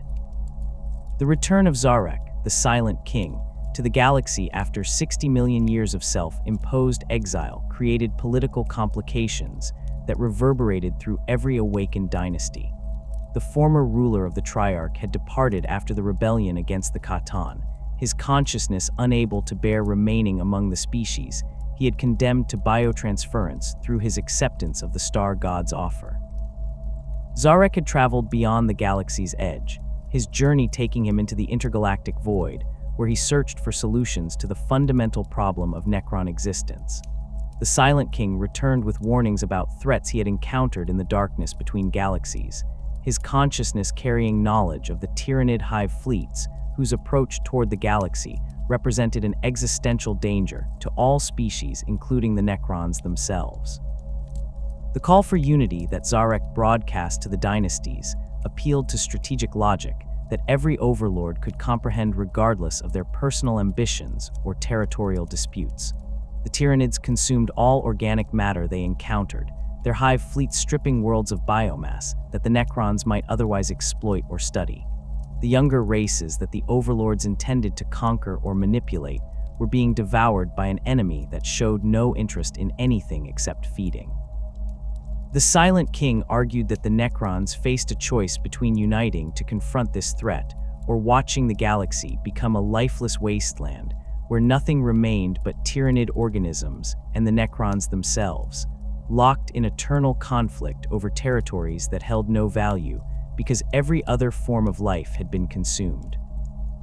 The logic was sound, but Zarek's authority to compel obedience had dissolved when the Triarch ended, making his call for unity a request rather than a command that hierarchical protocols would enforce. The responses from individual Overlords and their Pharaons varied based on their personalities, their strategic assessments, and the degree to which their consciousness had degraded during the Great Sleep. Imodic the Stormlord acknowledged Zarek's warnings about the Tyranid threat, while simultaneously rejecting the Silent King's claim to authority over the Sodek dynasty. The Pharaon's strategic analysis confirmed that the Tyranids represented a significant danger, but his consciousness retained enough independence to resist subordinating Sodek interests to Zarek's broader objectives. Imodic committed forces to operations against Tyranid hive fleets when those conflicts aligned with Sodek territorial ambitions, his warriors engaging the bioorganisms in battles that served dual purposes of eliminating the Xenos threat while expanding the dynasty's influence. The Stormlord refused to acknowledge Zarek as supreme commander of all Necron forces, his hierarchical protocols recognizing no authority above his own within Sodek territories. Other Overlords responded to Zarek's return with varying degrees of enthusiasm or hostility. Some Pharaons whose dynasties had maintained close ties to the Triarch during the Necrontyr era found their hierarchical protocols compelling them to acknowledge the Silent King's authority, their consciousness recognizing command codes that predated biotransference and had survived the Great Sleep intact. These nobles coordinated their campaigns with Zarek's broader strategic objectives, their forces operating as components of a unified Necron response to the Tyranid threat. The Overlords who served these cooperative Pharaons discovered that participating in Silent King-directed operations provided access to resources and intelligence that exceeded what their individual dynasties could gather independently, the coordination allowing them to achieve objectives that would have been impossible through isolated action. The overlords whose consciousness had suffered severe degradation during the Great Sleep often proved incapable of comprehending Zarek's arguments about long-term species survival. These damaged nobles pursued objectives that made sense only to their corrupted engram matrices, their campaigns following logic that other Necrons struggled to understand. Some attacked forces that Zarek had identified as potential allies against the Tyranids, their consciousness unable to distinguish between different categories of organic species or to calculate the strategic value of temporary cooperation. Others ignored the Tyranid threat entirely, their awareness so compromised that they couldn't process information about dangers that didn't present immediate tactical challenges to their own territories. The Silent King's attempts to coordinate these damaged overlords met with limited success, their corrupted consciousness making them unreliable allies whose actions sometimes contradicted broader strategic objectives. The Pariah Nexus expansion accelerated after the Great Rift's formation, the overlords who directed this project recognizing that the psychic disruption created by the Cicatrix Maledictum made their anti-warp technologies more valuable than ever. The pylons that generated null zones suppressing chaos and psyker abilities represented weapons that could counter the warp-based threats proliferating across the galaxy. The demons that poured through tears in reality found themselves weakening as they approached pylon-protected territories, their forms destabilizing as the null fields disrupted the warp energies that sustained their existence in real space. The human psychers whose abilities had made them valuable assets to the Imperium discovered their powers failing within the Pariah Nexus, their consciousness unable to access the immaterium through barriers the pylons created. The strategic vision behind the Pariah Nexus expansion encompassed more than simple territorial conquest. The overlords who coordinated pylon deployment calculated that controlling sufficient territory with overlapping null fields could create regions of space where warp-based civilizations simply could not function. The Imperium relied on psychers for communication, navigation, and military capabilities that would become impossible within properly established null zones. The Eldari, whose entire civilization depended on psychic abilities, would find their technologies failing and their warriors powerless. Even the Tyranids, whose hive mind coordinated through psychic connections, would suffer disruption as the null fields interfered with the synapse creatures that directed lesser organisms. The overlords envisioned a galaxy transformed into a realm where only the Necrons could operate effectively, their non-warp technologies functioning normally while every other species struggled with capabilities that had suddenly become unreliable or completely non-functional.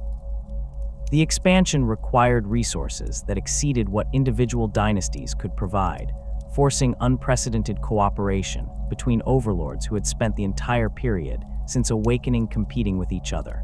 The manufacturing of pylons demanded materials and expertise that only the most intact tomb worlds possessed, their facilities having survived the Great Sleep with the capabilities needed to produce the sophisticated technologies.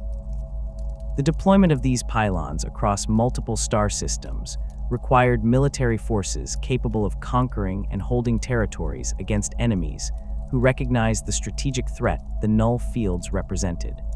The coordination necessary to achieve optimal pylon placement and overlapping field coverage demanded communication and planning between dynasties that had historically viewed each other as rivals.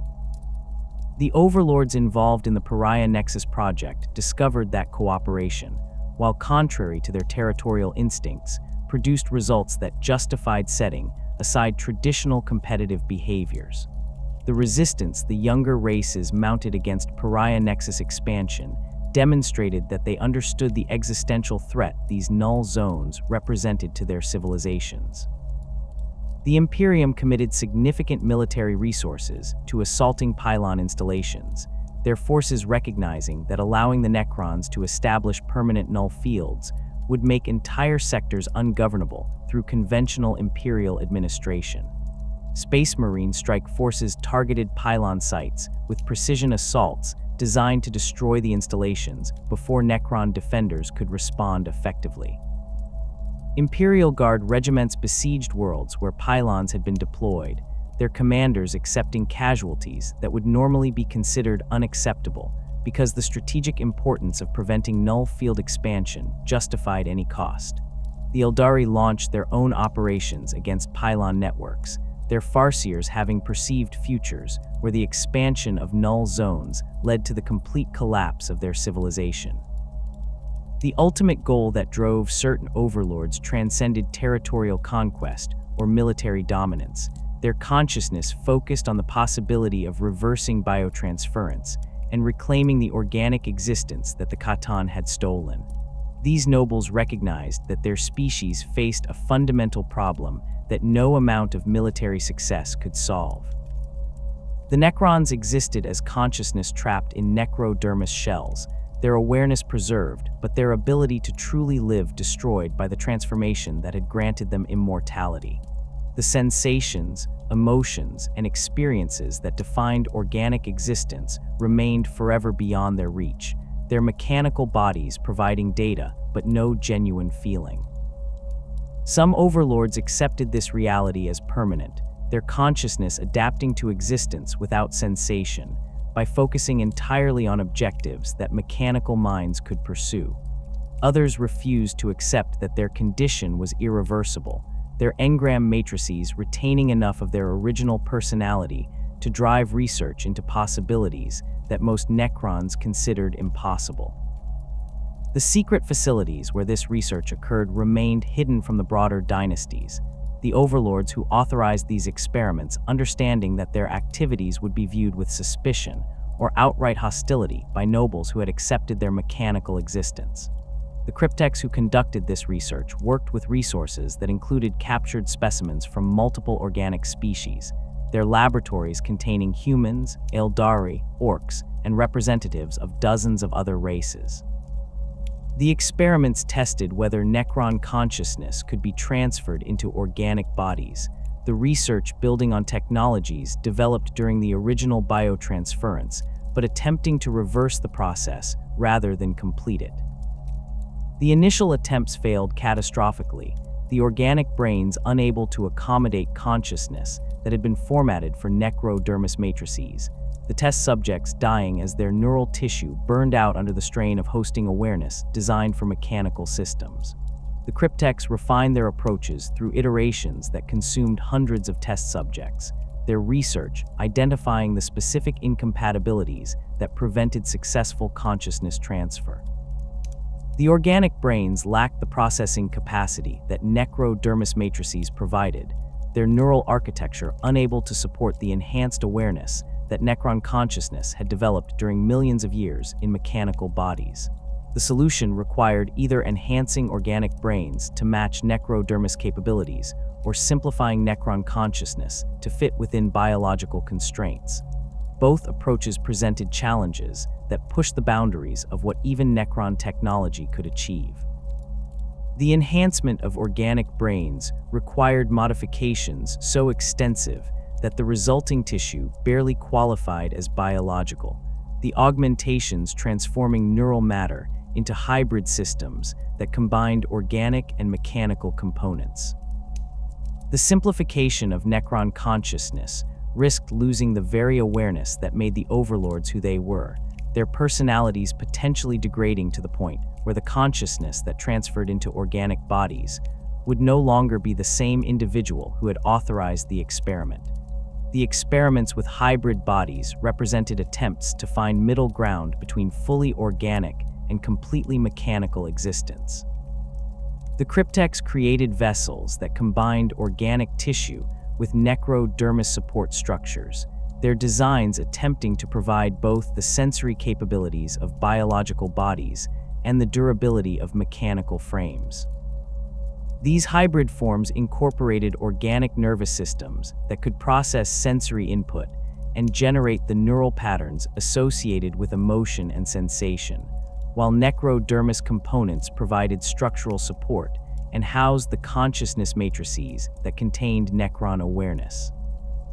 The test subjects who received consciousness transfers into these hybrid bodies reported experiences that suggested partial success, their awareness registering sensations that necrodermis frames could not provide, while maintaining the enhanced processing capabilities their mechanical existence had granted them.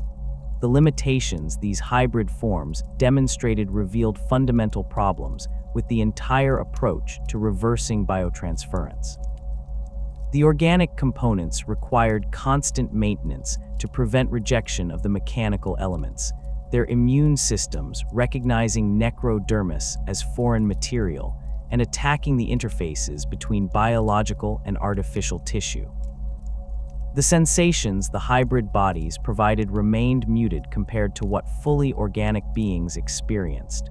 The neural pathways connecting organic nervous systems to mechanical consciousness matrices, introducing delays and distortions that prevented true feeling.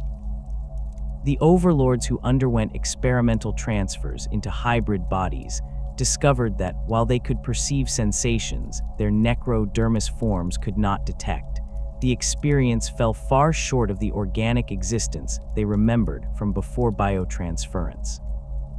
The disappointment these experiments generated led some overlords to conclude that true reversal of biotransference remained impossible, the transformation that had made them immortal having destroyed something fundamental that could never be recovered. The discovery of human blanks and the pariah gene represented a development that certain cryptechs believed might provide solutions to the biotransference reversal problem. These soulless humans existed outside the warp in ways that resembled Necron existence, their consciousness functioning without the spiritual component that connected other organic beings to the immaterium. The overlords who learned about pariahs calculated that bodies built from this template might be more compatible with Necron consciousness than standard organic forms, their lack of warp presence potentially making them suitable vessels for awareness that had been stripped of its spiritual component during biotransference. The research into this possibility remained in early stages, the scarcity of pariah specimens making extensive experimentation difficult, but the theoretical potential drove some overlords to commit significant resources to acquiring test subjects and developing the technologies necessary to attempt consciousness transfer into soulless organic bodies. The question of whether the Necrons could ever truly reclaim what they had lost to the Khatan's deception remained unanswered as the era Indomitus progressed.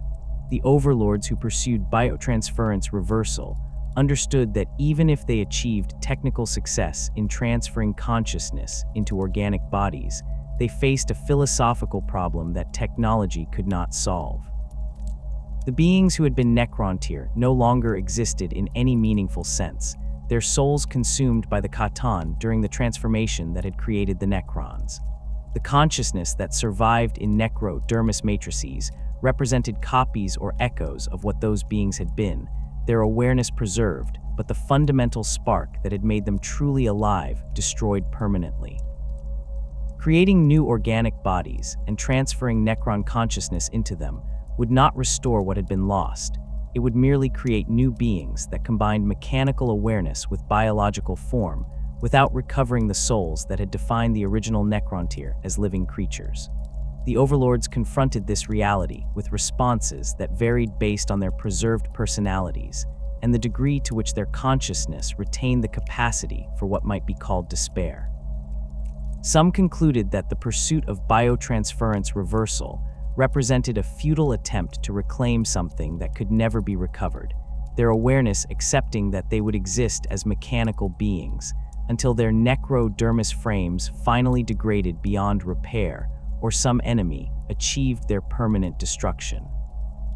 These nobles focused their attention on objectives that mechanical consciousness could pursue, their campaigns of conquest and territorial expansion providing purpose that did not require the sensations or emotions they could no longer experience.